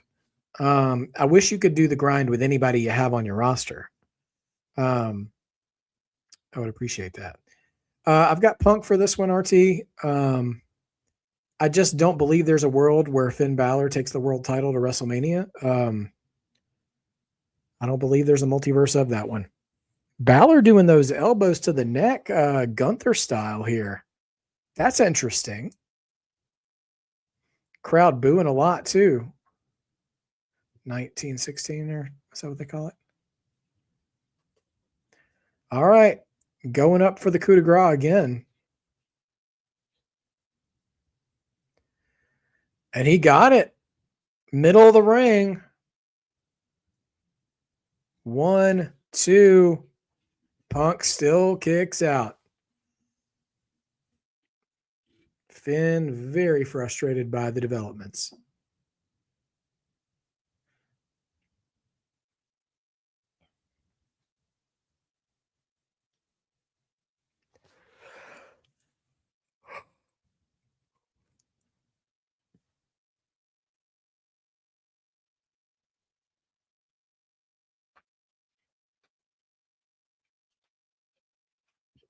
Uh-oh. Finn looking down the aisle. Nobody's here, though.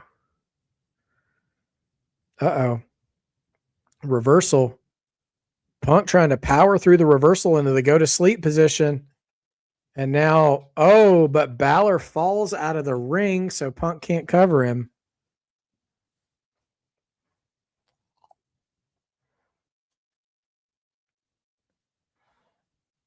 That could have been 3 there, but Punk makes his way out of the ring.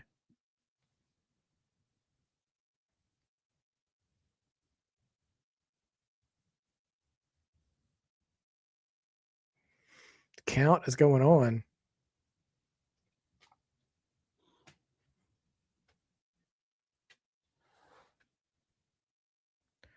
Oh boy. Punk is charging at Balor on the outside of the ring. But nope, sling blade from Balor outside the ring. Why has the ref stopped counting? It should be a count out at this point at the cadence he was going, and Punk did not interrupt his count. Shotgun drop kick through the barricade. Punk's got to pick him up and throw him in the ring. Okay, he's focused and he's moving. Holy S chants from Chicago. All right, he threw Punk back in the ring. Now what are we going for? Wow. Punk just popped up and almost got him in the go to sleep. And but he reverses with a sling blade, shotgun drop kick into the corner. Punk's going to go up top. Balor's going to go up top again. Will he hit the coup de grace a second time? Boo's coming from the crowd. Oh, his little sleeves are off too. But oh, wow. What a Bret Hart style reversal into the sharpshooter. But can Punk stand? He's got him.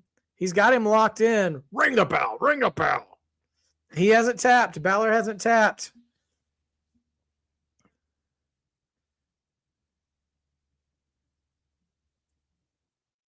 Balor's reaching. Oh, he reached the ropes. Balor's got the ropes. That was a pretty sweet counter. He stuck his foot up in the air to split the coup de grace and then wrapped him into a sharpshooter. Now Balor fighting back. It looked like he was trying to go for another sharpshooter. But now stomps to the face. Ted Lasso season 4 in August. Okay. Well, I'll be looking forward to it. Oh, head stomps. Shades of Bryan Danielson. I'm kind of surprised we haven't seen any interference yet. This is awesome chance. Yeah.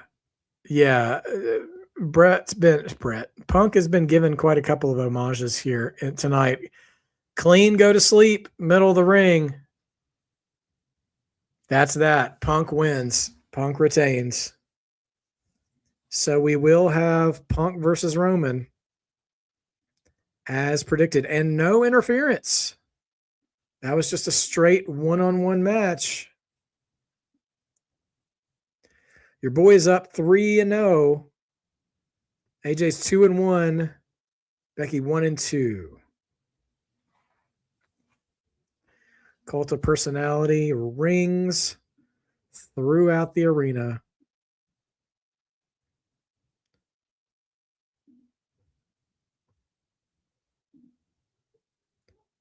going to be a huge main event, that's for sure.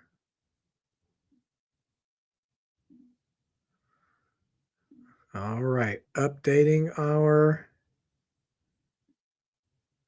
community chat here.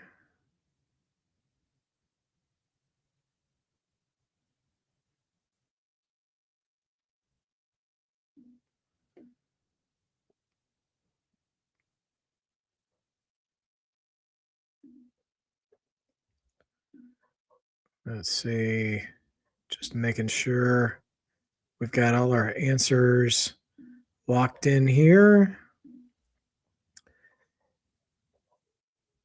And we'll get an update on who's currently in the lead. 8 points, 5, 16, 18. So, again, Dawsey extends his lead slightly over Sophie Dofi.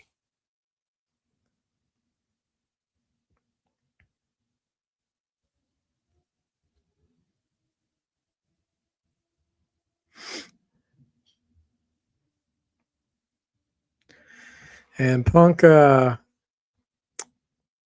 celebrating in the ring.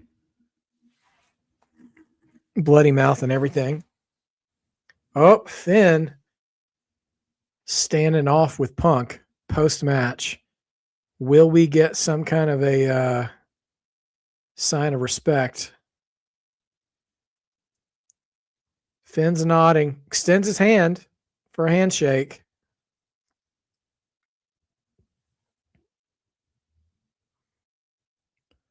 Punk looks to the crowd. Do we have a deal? Handshake, show of sportsmanship between Punk and Balor.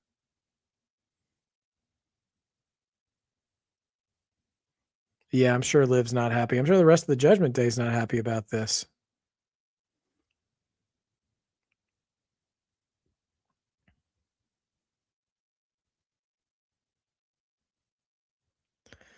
Okay. Well, a decent match. I think better than the Becky and AJ match from start to finish. Oh, here comes AJ with her belt. Man and wife sharing in their titles. She's like, hey, I have one of those too now.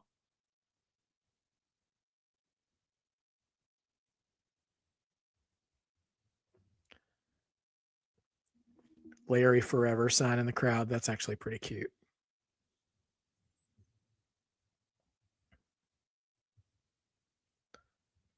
Very sweet. All right. Yeah, I know. It was Seth and Becky not too long ago with those belts, and now Punk and AJ have them.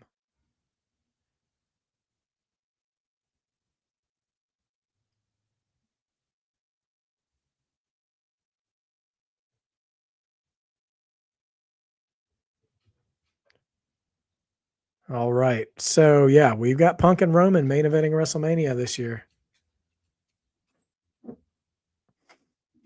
Are they just acknowledging it? All right. We're locked in for Mania now.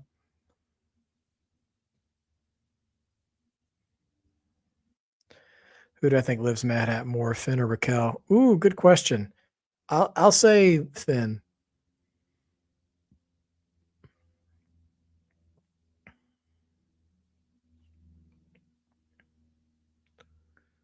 Oh, Giannis.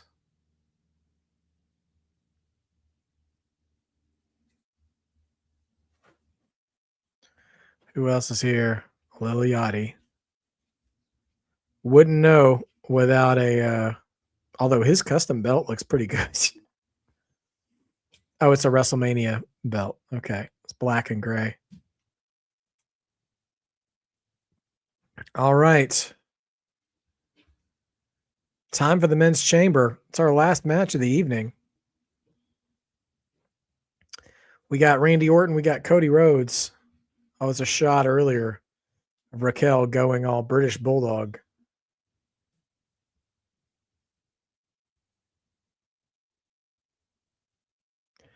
Yeah, I hope Javon is careful tonight. Got Randy, Cody, LA Knight, Javon, Logan Paul, and Trick Williams. in the Elimination Chamber.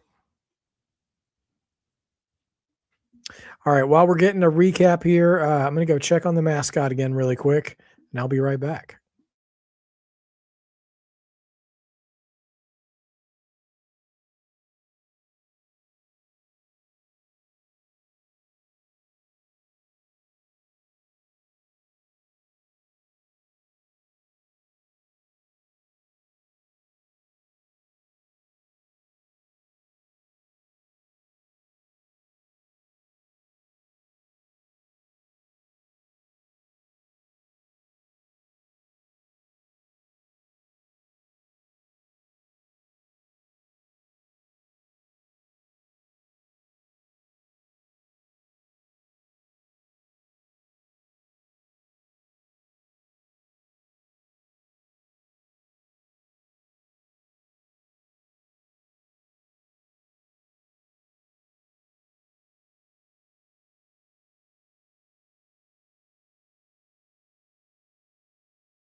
Wade Barrett with the Christmas Story reference on the crate. I think it's a major award.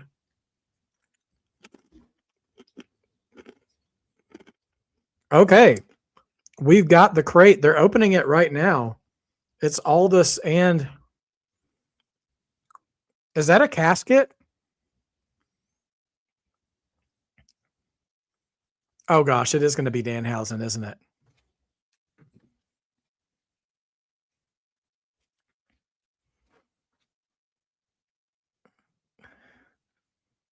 If it is Danhausen, what an entrance. All right.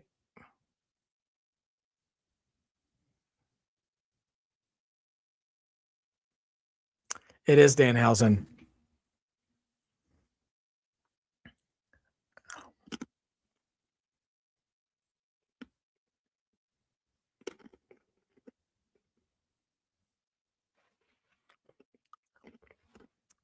Well, a pretty big Pophausen for Danhausen.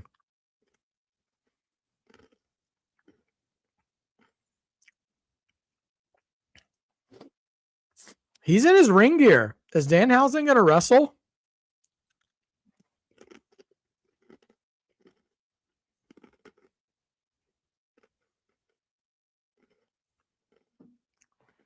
Well, Danhausen, welcome to WWE.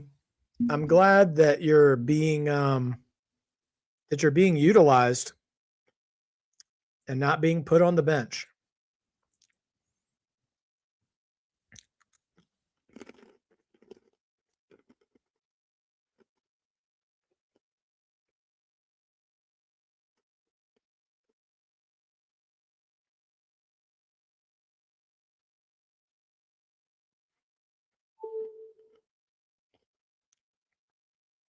Wow. Danhausen has dancing girls with him that are dressed like little Danhausenettes. I have a feeling his theme music may catch on.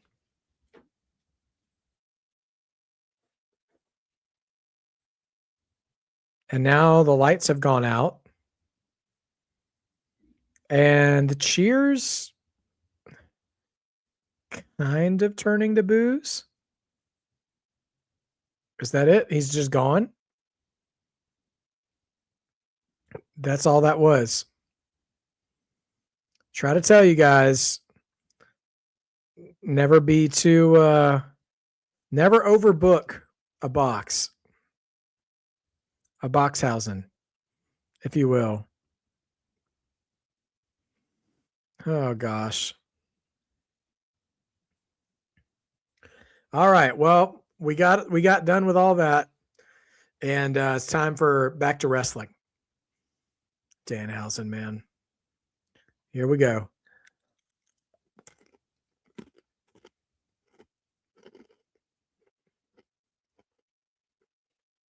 Okay, so night 1 of WrestleMania will be on ESPN2 for the first hour.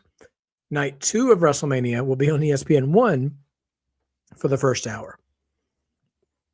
So I'm very curious what match gets booked for the beginning of night 2, because that's going to be on the main daddy ESPN channel. Be very interesting to see who gets that honor. So pay attention to that next month. Whoever is booked in the opening match or the opening 2 matches for WrestleMania night 2 is going to be a big indicator of who they want to put on ESPN. Think about that.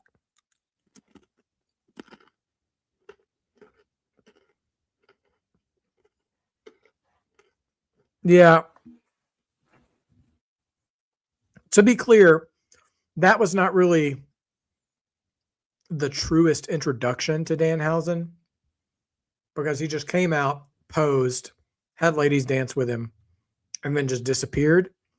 But yeah, WWE is going to have to get to work on the sort of lore of Danhausen and educating the crowd beyond that.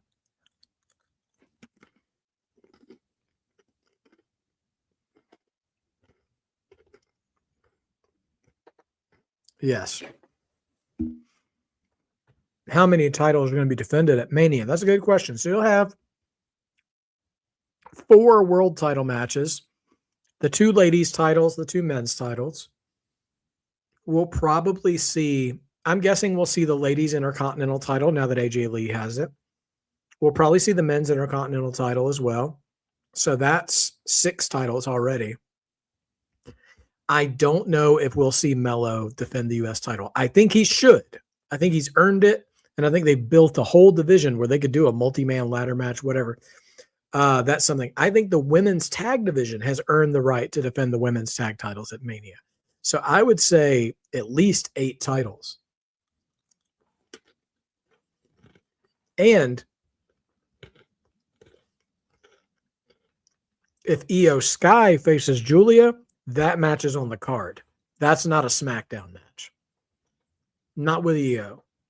Not after she burned the house down last year with Rhea and Bianca. What I'm worried about is the tag titles, the men's tag titles. If either of the men's tag titles will get defended at Mania, honestly.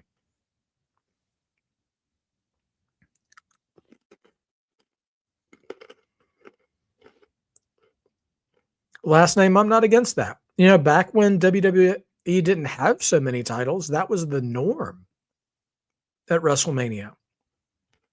It was for every title to be defended. But now, you know, there weren't as many titles. So having all the titles defended didn't really mean keeping someone off the card. And you had time to have matches that were the blow off the feuds too. And that was always important for WrestleMania as well. You know what? AJ Styles said something really interesting, I thought. In the wake of his retirement, he was on one of the podcasts or something, and he said that he didn't mind retiring at the Royal Rumble because WrestleMania had lost its luster a little bit. And what he means by that, it's not that WrestleMania isn't special anymore on its own, but that the Royal Rumble, SummerSlam, and Survivor Series, all in the last 12 months, have all been stadium shows, just like Mania is. So SummerSlam is also a 2-night event now. Survivor Series was in a baseball stadium. Royal Rumble was in Saudi. Like, these were huge shows. So the specialness of WrestleMania, other than name only, it's no longer necessarily the largest show of the year. It doesn't have to be. I should say it doesn't have to be the largest show of the year anymore, because back when it was the only one, you know, going to a dome or a big stadium out of the year, then yeah, if you wanted to have a big thing, you wanted to have that Mania. But now it sounds like it might just kind of feel the same, you know, which is a bit of a bummer. I think Mania should feel special still, but not so much.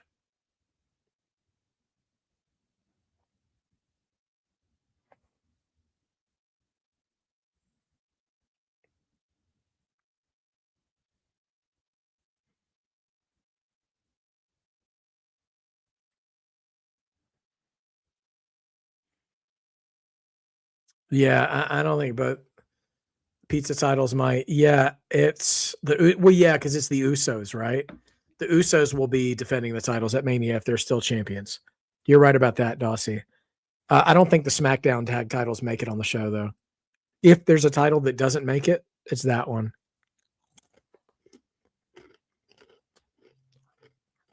And maybe the women's US title. But those are both SmackDown specific titles, too. So you could stack the SmackDown show the night before Mania and then have an extra day of programming.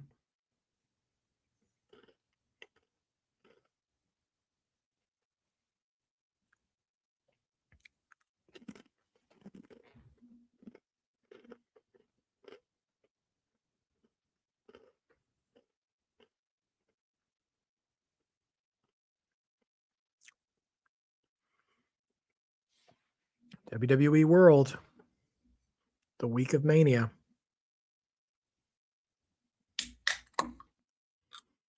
All right, it's time for that men's chamber match.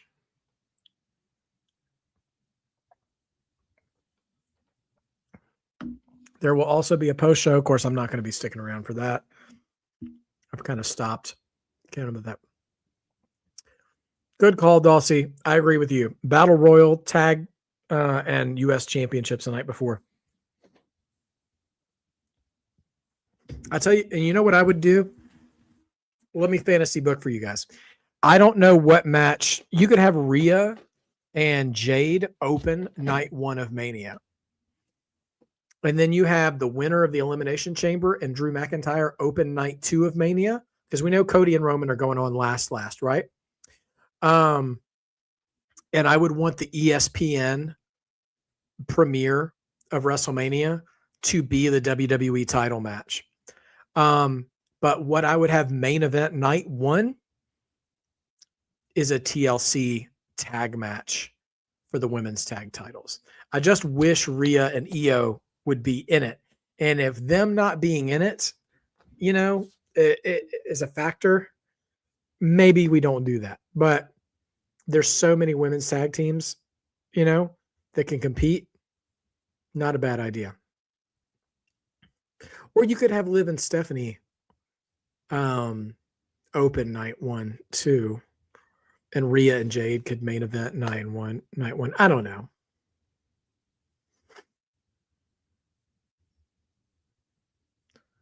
All right, we're slowly lowering that chamber down. Who's the first one out? Is it Trick? Yep. Chicago about to whoop that Trick. Let's hear how over Trick is in Chicago.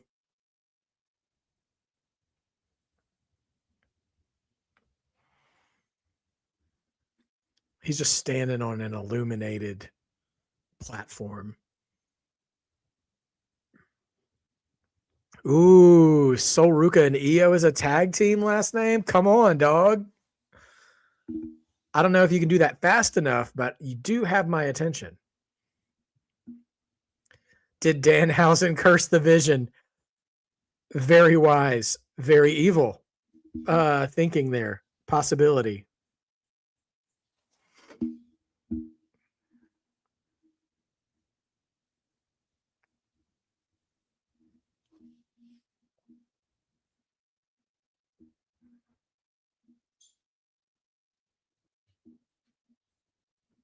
So I don't know enough about hip hop to have known this otherwise, but I heard Trick in an interview when he was asked about his theme music, he gave them a Kendrick Lamar song. He's like, I wanted it to sound like this. And so this is a play on a Kendrick song. I don't know which Kendrick song it is. I think it's an older one, but I'm not sure. But that sort of horn intro has got Kendrick all over it. Oh, Trick climbing the pod, pounding the plexiglass. Dude, he's a star. Dude is a star. I'm not saying anything 100,000 other people haven't already said, but yeah. But you and me in the Marked by Wrestling community, we knew this in NXT. We've been knowing this for a long time. So, like a bunch of proud papas, we are absolutely, we knew we could see it coming. And we're some proud papas and mamas seeing one of our NXT greats repping the main roster. Uh-huh. Oh, yeah. I know. It's not the same without Booker, but the crowd's doing all they can.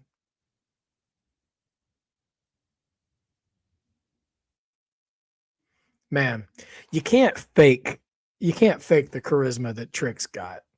Like, he just looks so cool, calm, and collected to be here on this main stage, man.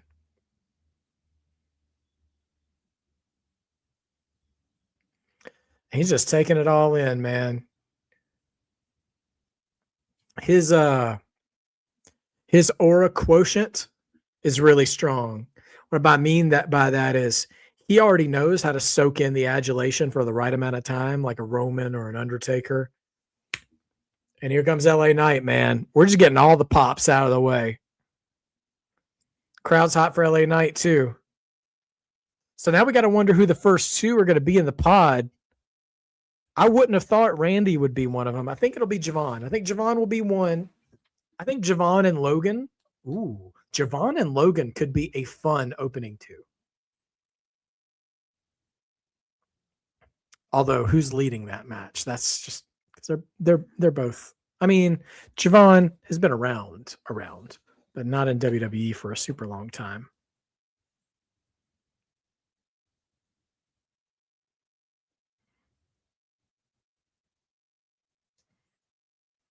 Honestly, I don't know who I would want to win, but I wouldn't hate an LA Knight versus Trick Williams feud.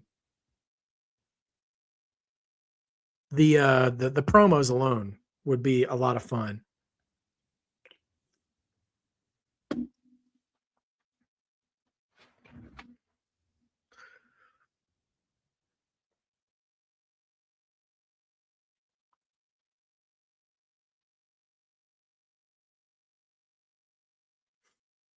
Oh, and LA Knight's climbing the cage. He's not standing on a pod. He's just straight up climbing the fence. All these dudes are just so hyped up.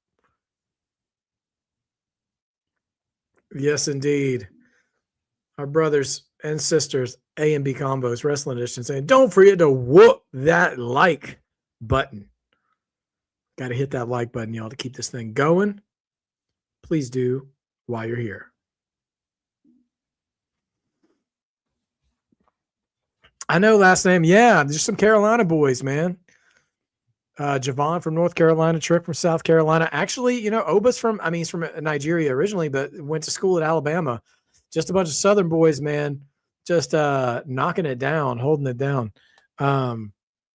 So yeah, Trick and Javon, just crazy excited for both of them. Main eventing their first proper PLE. I mean, granted, they were in the Rumble as well. But how wild is that?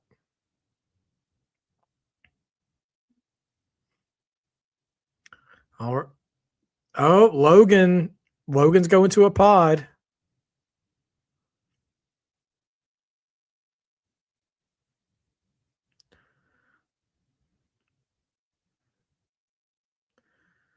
Okay. So Logan gets a pod too. So we get Logan, Knight, And Trick. So that means 2 of the 3, Cody, Randy, Javon, are going to be 1 and 2 in the ring. I would think Randy's the next one. I think it's Cody and Javon. Wow, Sophie, I didn't realize that. Sophie, I'm fine with Danhausen being in the box. I thought we would get a little bit more than just an entrance and a disappearance, but we'll see what happens. I mean, I think he's set to be the next kind of R-Truth character. I mean, I think it could be more than that, but I don't have high storyline expectations for Danhausen, but I'm glad he's around. He's a nice palate cleanser. Yeah, Danhausen, I mean, I think you could put him on Raw at first because you've already got Truth on SmackDown unless you put them together. Do you put the Danhausen face paint on Truth? Truthhausen. And team them up. Not team them up in the ring, but pair them up.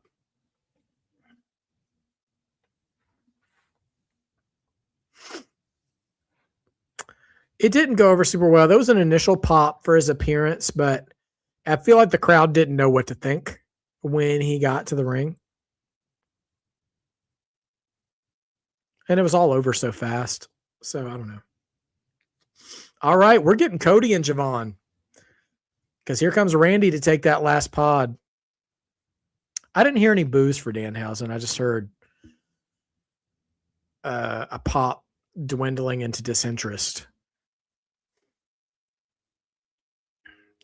All right. Well, if you guys want to take a bathroom break, Randy is making his entrance. It'll take a good solid 15 minutes.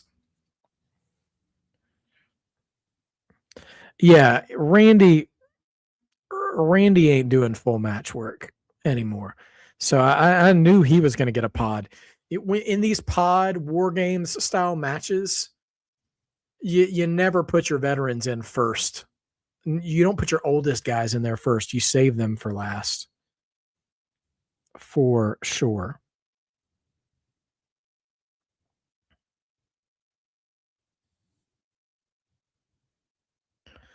Okay.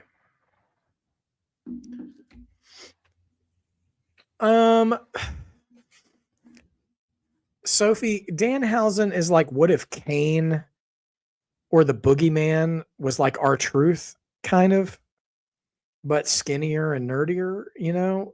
Like I said this earlier in the chat, when I didn't know who he was and I asked a friend of mine who was more into that style of wrestling, can you tell me about Danhausen? He said, imagine if Kane and Conan O'Brien had a baby. And that's kind of what you're dealing with. It's this creepy looking but strange but quirky character. Be right back, y'all.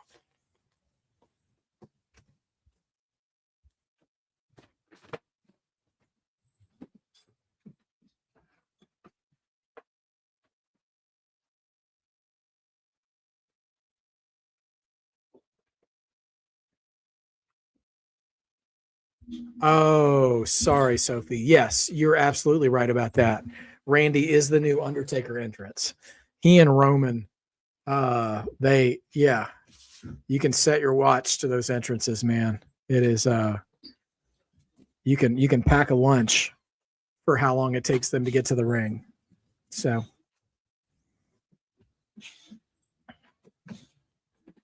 hello.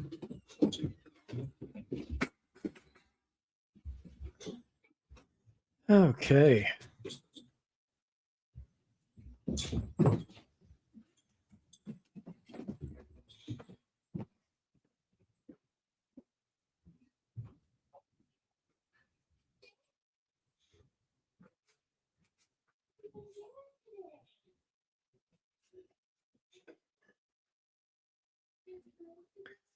I mean, his his visual appearance bears some similarities to Sting, but nothing about his like character or his wrestling. I don't think it's very Sting like. Yeah, Randy's got a good gear there.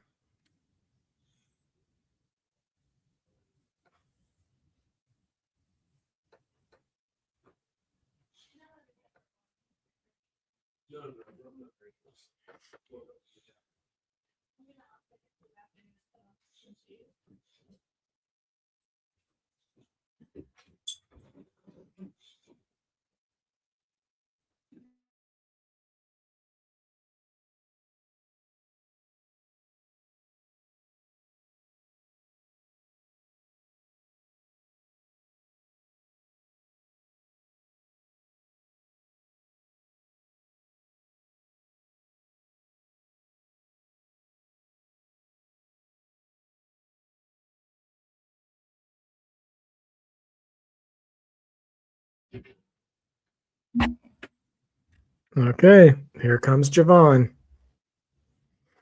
I think that is Randy's wife there, last name. I'd have to get another look, though, to be sure. I wasn't paying enough attention. Javon just screaming in the camera, I'm nervous. I'm nervous. Oh my gosh, he's got so much energy, dog. Oh, that's funny. The youngest Elimination Chamber entrant in history, 21 years old. I have a child the age of Javon Evans. This is a difficult thing to embrace. Boy, I think my joints just tightened up admitting that. Bring back the Minute Maid juice bars. That's crazy. Oh, Javon Evans is the pro wrestling high, man. He's the manifestation of it. Man, Javon keeps crowd surfing over the guardrail on his way down. I'm glad he's excited, but bro, be careful.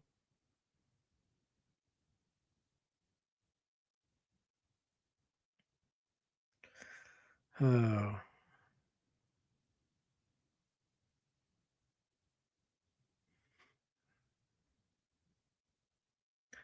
And so that means Cody will be our last entrance into this match.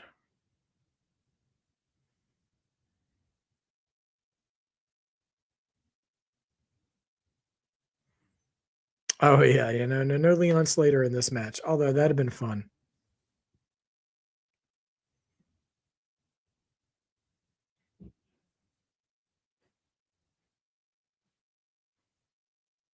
Whoa. Javon is climbing the outside of the chamber.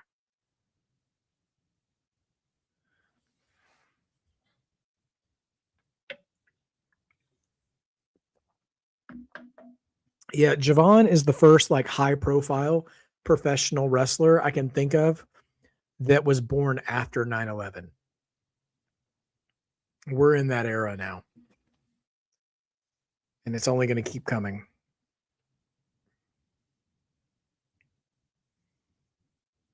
He wasn't even born for the first Elimination Chamber match, which was in 02.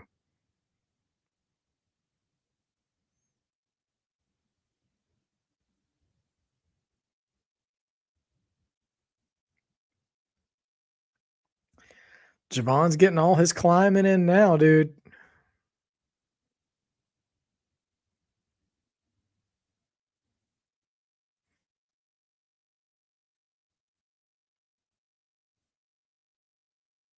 Javon and Logan. Listen, that's a match. That's a match I'd like to see. I think Logan would want to have some fun with Javon.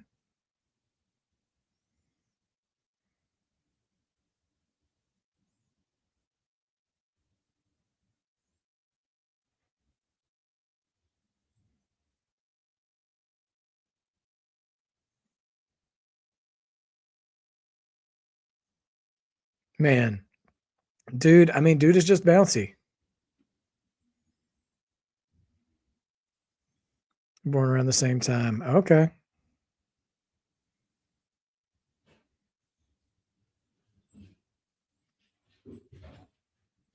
Here comes Cody. Let's see how loud the whoa gets.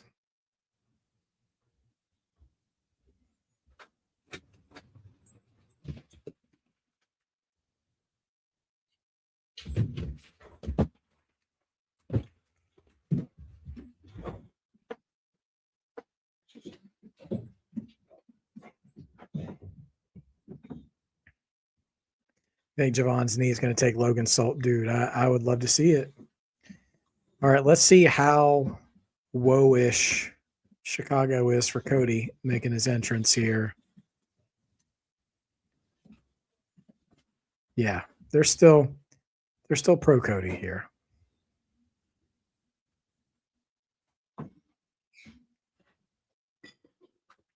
All right, so we're going to see Cody and Javon leading things off here as we determine a new number one contender to go to WrestleMania to face Drew McIntyre.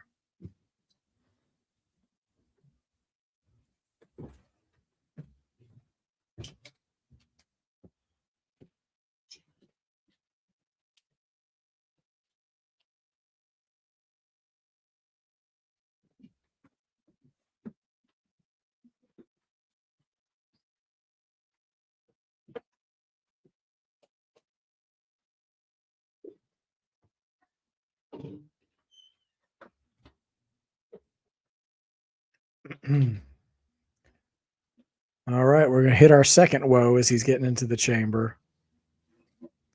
And another set of pyro. Cody's pyro budget, man, is ridiculous.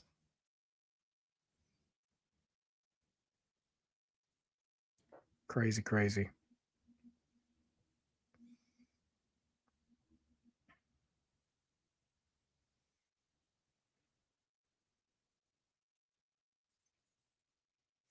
Will Javon overshoot the OG cutter? Oh man, I hope not. I hope his work is clean in this match because there's just too many things in this match. Okay, fist bump between Cody and Javon. Here comes the bell. Because yeah, there's a lot of possibilities for things to go wrong in this match.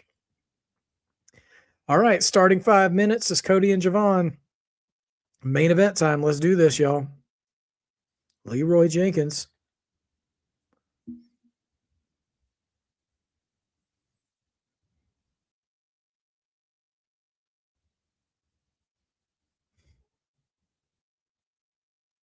Yeah, I was hoping Jacob would be in this match too. I feel like he could do a lot in here.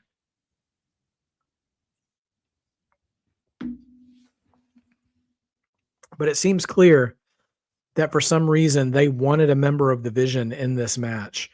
It could be too that they just wanted another heel because prior to Logan qualifying last night, Trick was the only heel in the match, and he's more over as a babyface than most of the other babyfaces in the match. So I think they just at least want a good solid heel in the match. And, everybody reporting is supposed to be Bronson Reed. Of course, he got injured on Monday. So Logan Paul is a satisfactory replacement for that, at least. So at least we got that going for us in this match. I just hope that, I mean, it wouldn't make any sense for Logan to face Drew.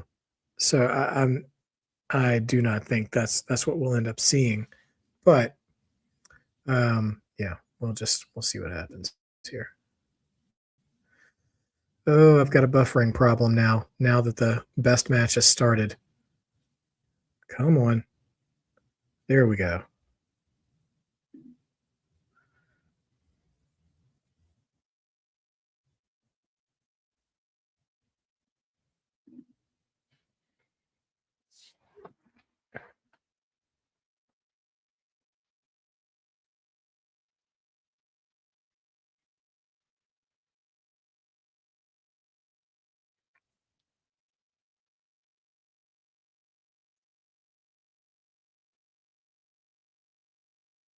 Man, Cody just threw Javon into the chains.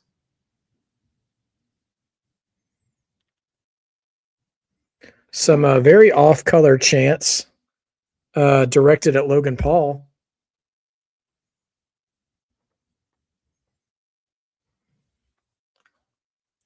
Yeah, I could see the masked man costing Logan Paul the match, costing him his involvement anyways. I don't know how he gets in there though, unless they do that thing where they open the chamber when someone's leaving.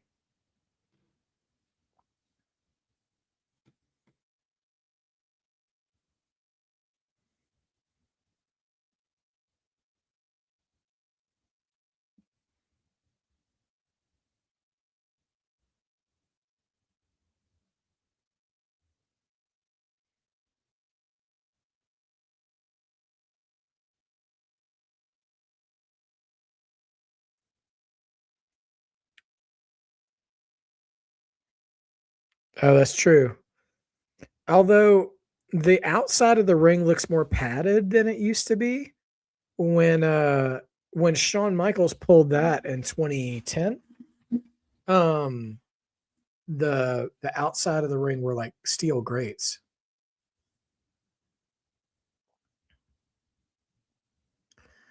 Yeah, I mean, Dossie, that's a great question. That's the thing is that I would love to see Jacob in that match. I don't want to see Cody and Drew just one on one again. But yeah, you have to explain what justifies him still getting a shot. Jacob's character needs to be earned as well, you know, like he's earned that shot somehow. Trick is number 3. Trick and Javon staring each other down.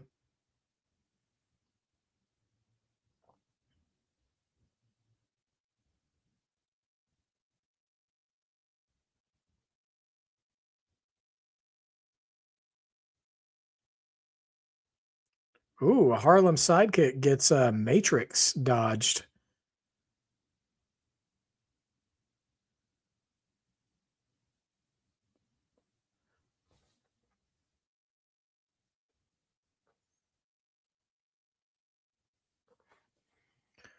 Man, more twisting and flying from Javon.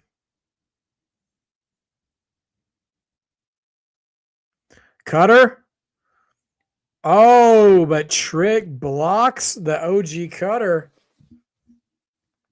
Throws him into the ropes, but Javon hits Cody. Big chop. Backhanded chop from Trick.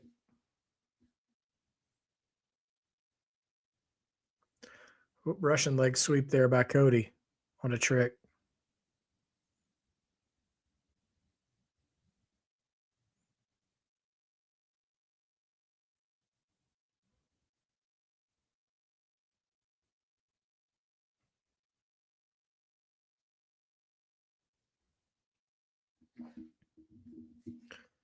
Oh, I think Trick will get pinned, but it might be a case of him taking multiple finishers. Double rock bottom from Trick. Those weren't choke slams, Cole. Come on.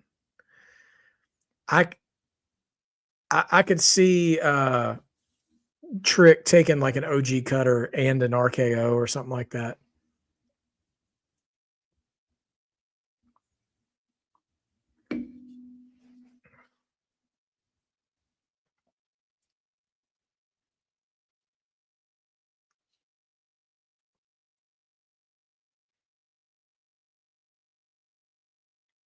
Man, big chest slap by Trick.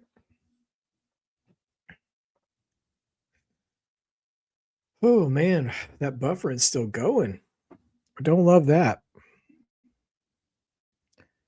Hit a little refresh here, see if we can work that out. Okay, now Javon back in control. We're about 10 seconds away from another entrance. No eliminations yet. Got LA Knight, Logan Paul, and Randy Orton. Time for Logan Paul. So LA Knight and Randy Orton will be the final two to come out. And everybody just jumped on Logan. Trick, Javon, and Cody, who are all wearing gold and white as I see it now, interestingly enough.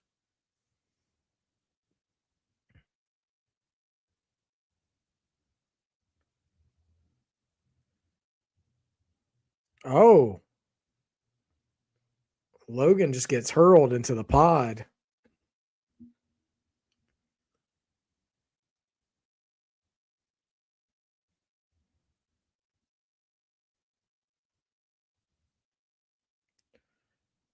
Ooh. Javon dives over the top. Takes out Cody and Trick.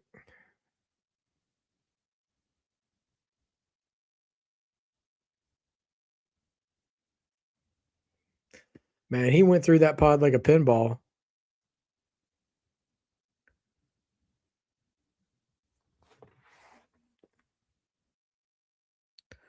Jeez. Tornado splash kick by Javon. Trick kicks out.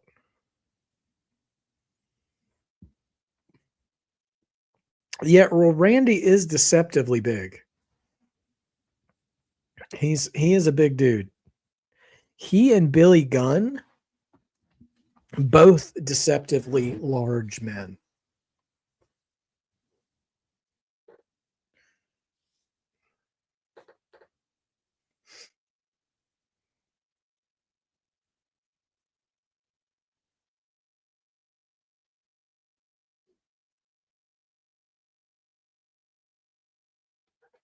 Cody and Javon throwing hands back and forth now. Send a Javon off the ropes, maybe, Cody. Nope. Reversed. Man, Javon hits hard on the outside. Oh, buckshot lariat from Logan Paul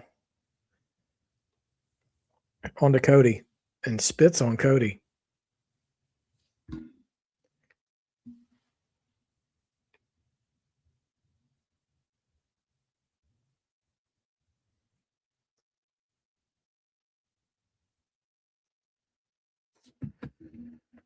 Okay.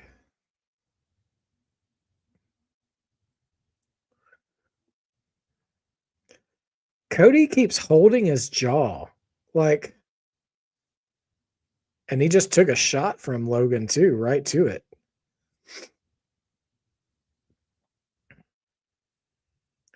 All right, LA Knight or Randy Orton about to come in. We'll see who's coming up next.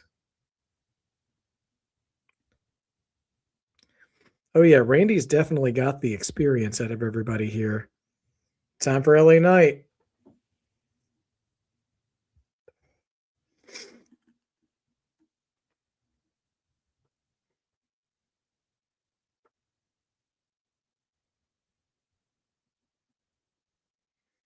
Big ovation for LA Knight. Bunch of yeahs coming from Chicago.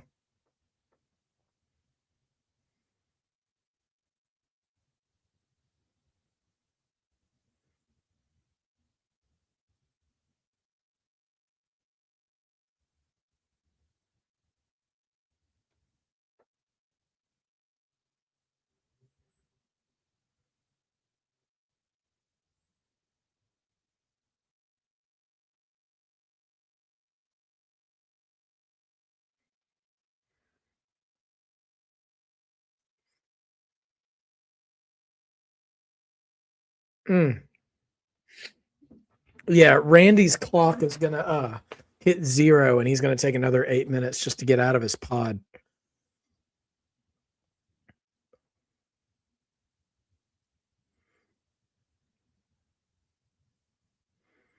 You know, work slow, kid.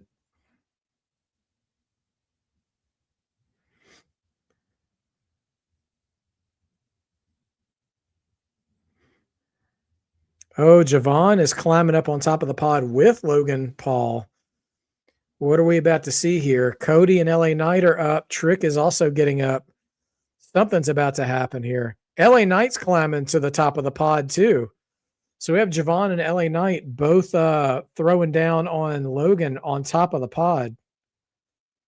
What's about to happen? And they just, wow, just threw Logan off the top of the pod through Cody and Trick.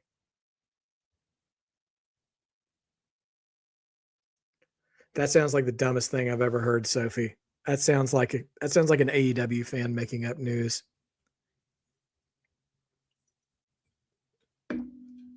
BFT on top of the pod from LA Knight to Javon.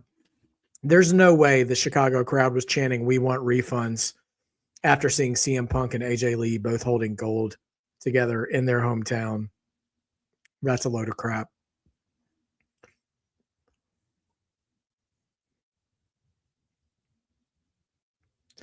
Yeah, I agree, Swaby. I think, this match had the storylines, and, I'm not trying to be sexist, but like there's a certain level of aggression that the men's at this point, even though the women's is getting better and better every year.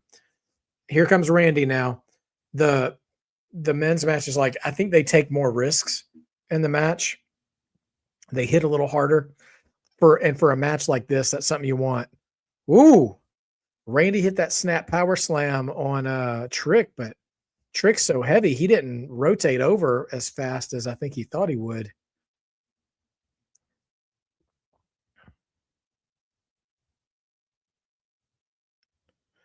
Javon's still on top of that pod, by the way, just so we all know. He's laid out there. Man, Logan Paul thrown over the top, landed on a standing Trick Williams, while Randy just standing there with aura, just vibing in the chamber. We're going to get a draping DDT on Logan and on Trick.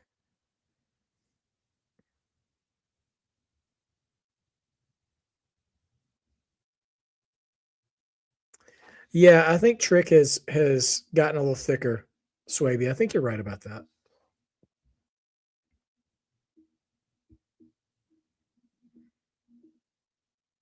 Randy starting to tune up the band.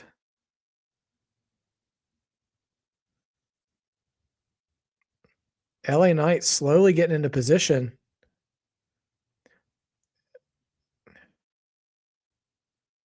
DDT onto Randy. He ruins the RKO Fest.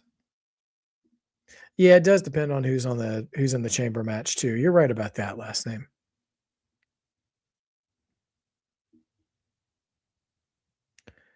Everybody's wiped out right now. But Javon is making his way to his feet at the top of the top of the pod. And Trick is laid out on the mat.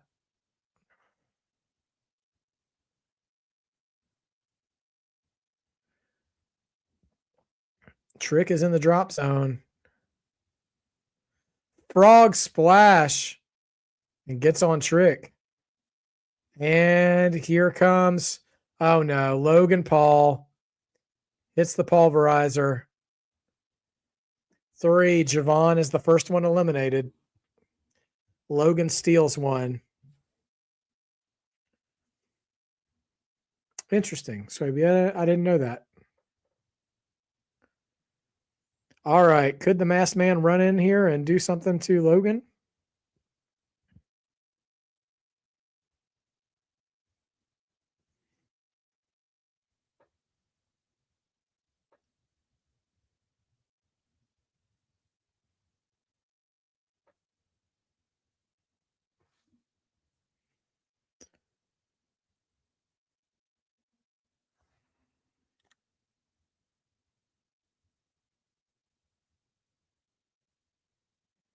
Man, LA Knight caught Cody on a springboard and putting him in a burning hammer. Ref wouldn't count because Cody's shoulders weren't down. I mean, the pulverizer is a good finish.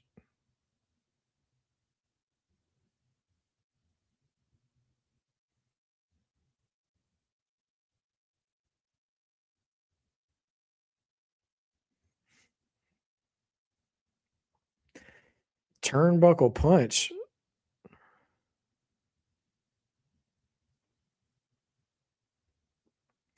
Good job by the ref, though, by trying to keep Cody honest. I mean, and LA Knight making sure that pin was clean before he started counting. Nash. Man.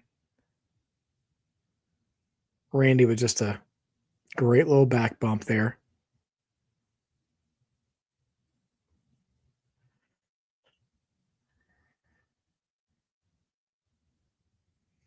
LA Knight taking his time. Oh, and LA Knight slipped off the top rope. There'll be a bunch of Twitter accounts complaining about that. That's just a hard. You know what, though? The commentary's doing the right thing. Saying LA Knight made a crucial error, like just, BFT on a trick. LA Knight blew the spot. He slipped off the top rope, and the commentators just called it as such. And I think that's what you got to do in those situations. Low blow and a roll up. And wow, Logan Paul just eliminated LA Knight. I'm glad I changed my pick.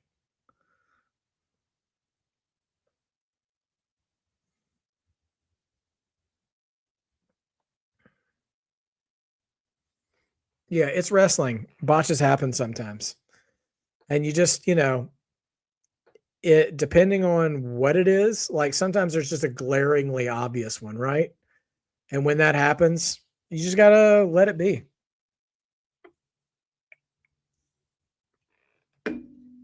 Yes, Swaby. The internet wrestling's complaining community.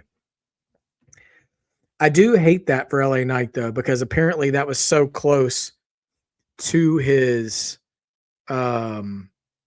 elimination spot that he really looked, he almost looked like a punk there, like a total punk.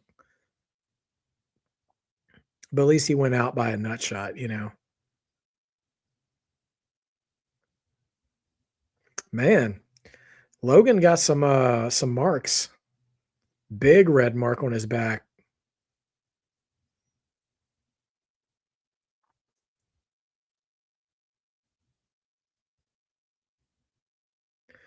Oh man, went for the trick shot. Not a pulverizer here.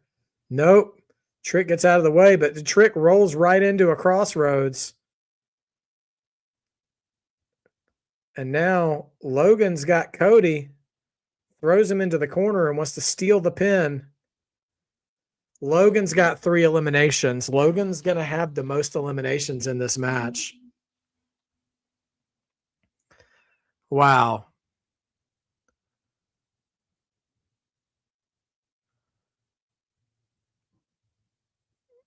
What? So it's Logan, Cody, and Randy.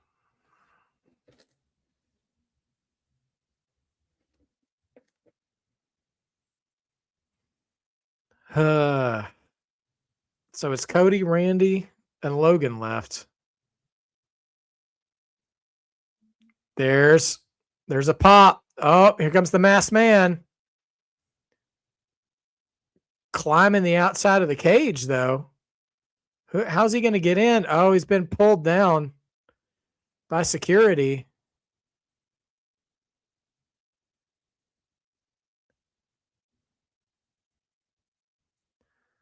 Are they going to unmask him, or they're just moving him back, or is this just enough of a distraction? It's a different guy. It's a different guy than last night, so they're decoys.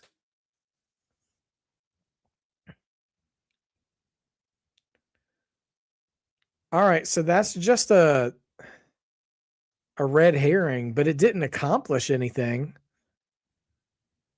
It didn't lead to Logan being eliminated, or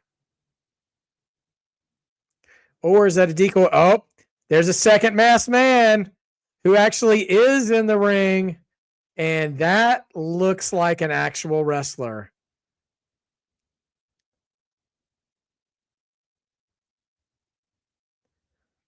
Oh, super kick, stomp.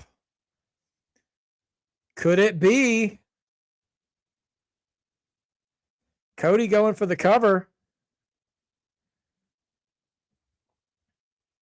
And that's 3. Logan's eliminated. So it's down to Cody and Randy. Oh, we're going to get an unmasking. We're going to get an unmasking. Finally. Is it who we think it is? Seth Rollins, baby.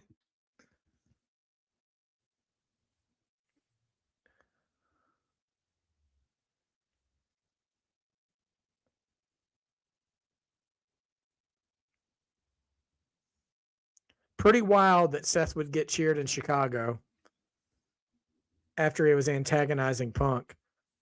Paul Heyman selling this so loud at ringside.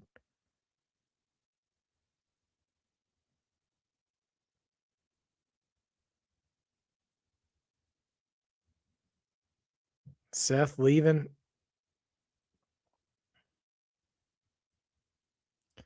So we got Cody and Randy now as the final 2.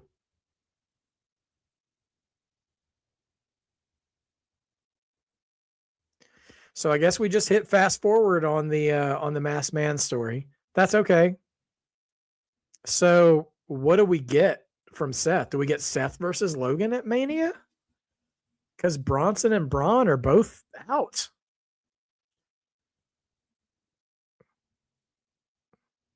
We'll worry about that later.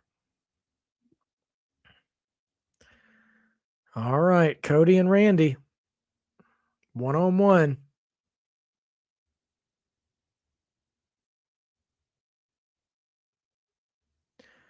Working their way up to their feet, both of them. Oh, and there's Drew. Drew just hit Cody in the back of the head with the title because the door is still open. Oh, but Cody now throwing hands with Drew. Glasgow kiss, headbutt.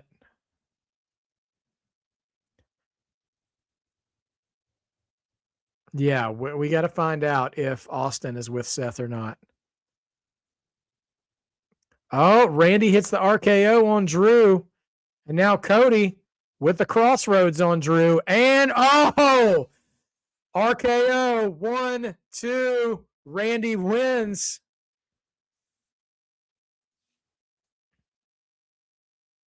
What a fast finish to that match.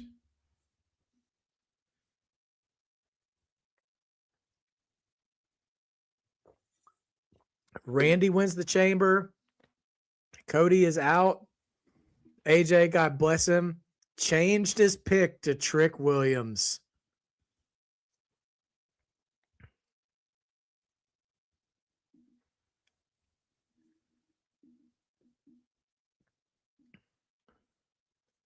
And I am still champion at 3-1. Your boy defends again, 3-1. So right now it appears Randy Orton versus Drew McIntyre. Will there be more? Will Cody and Jacob get their way in?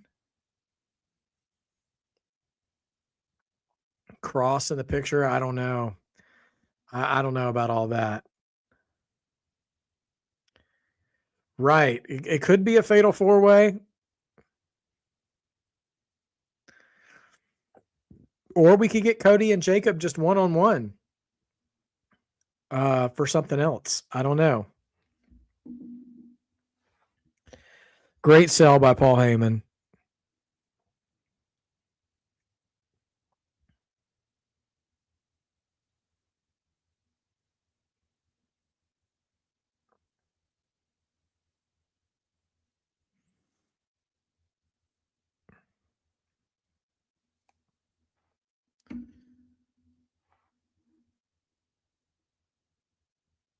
All right. Yeah, you got Cody. No way Randy winning glass. Yeah.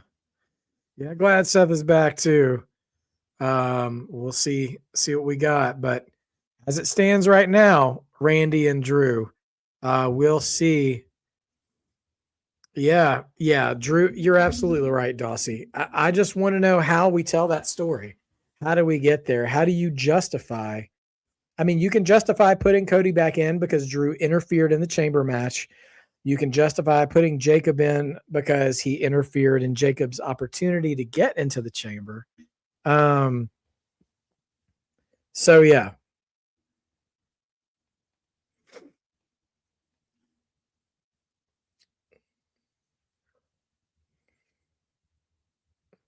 Randy just stopped. Swaby, that's a great question. I don't know. I mean, I feel like the predictable thing would be Cody again, but I don't know, man. Wow. Well, that's that. Okay. Are they teasing the elimination post show? I'm waiting to see if they go back to the ring.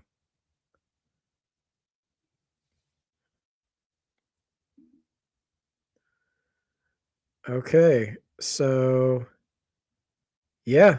All right. That's that. I'm closing that guy out. All right. So let's take a look, shall we? At the community predictions and call ourselves a winner here. Let me just make sure I've got every answer already answered so we can apply our points here. And okay. And let's see. Yes, Rhea Ripley was our champion. Our final two were Rhea Ripley and Tiffany Stratton. Most eliminations went to Raquel Rodriguez.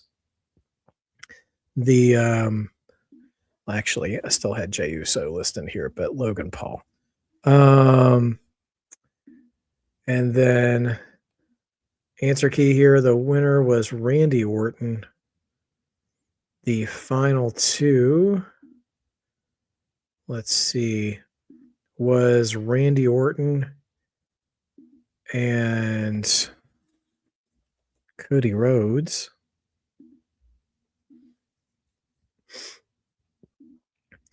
So we'll mark those correctly.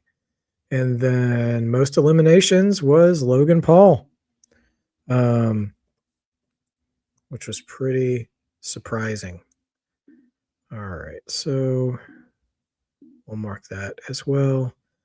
The match order, we got that. And then Danhausen was in the box. So let's take a look really quick at the I'm going to take a look really quick at all of the responses here.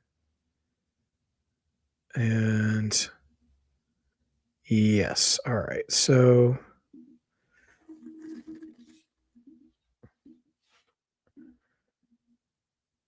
all right.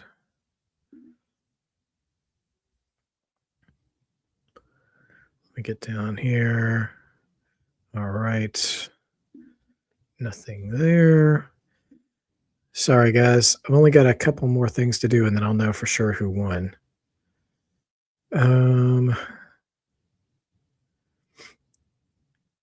Okay. 10 here.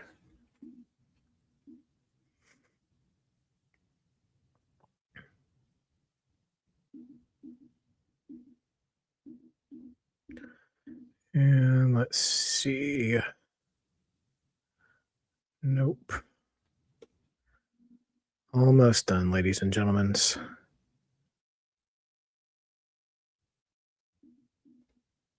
And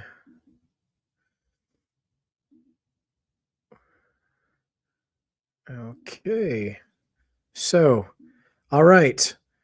Our winner of the predictions championship by 2 points is our defending champion, Dossie Chatham. Dossie, you only won by 2 points over Sophie Dophie. It was very, very close, right in lockstep with each other. And so congratulations, Dossie. Thanks, everybody, for rocking with me tonight. Yeah, and so we'll have to see.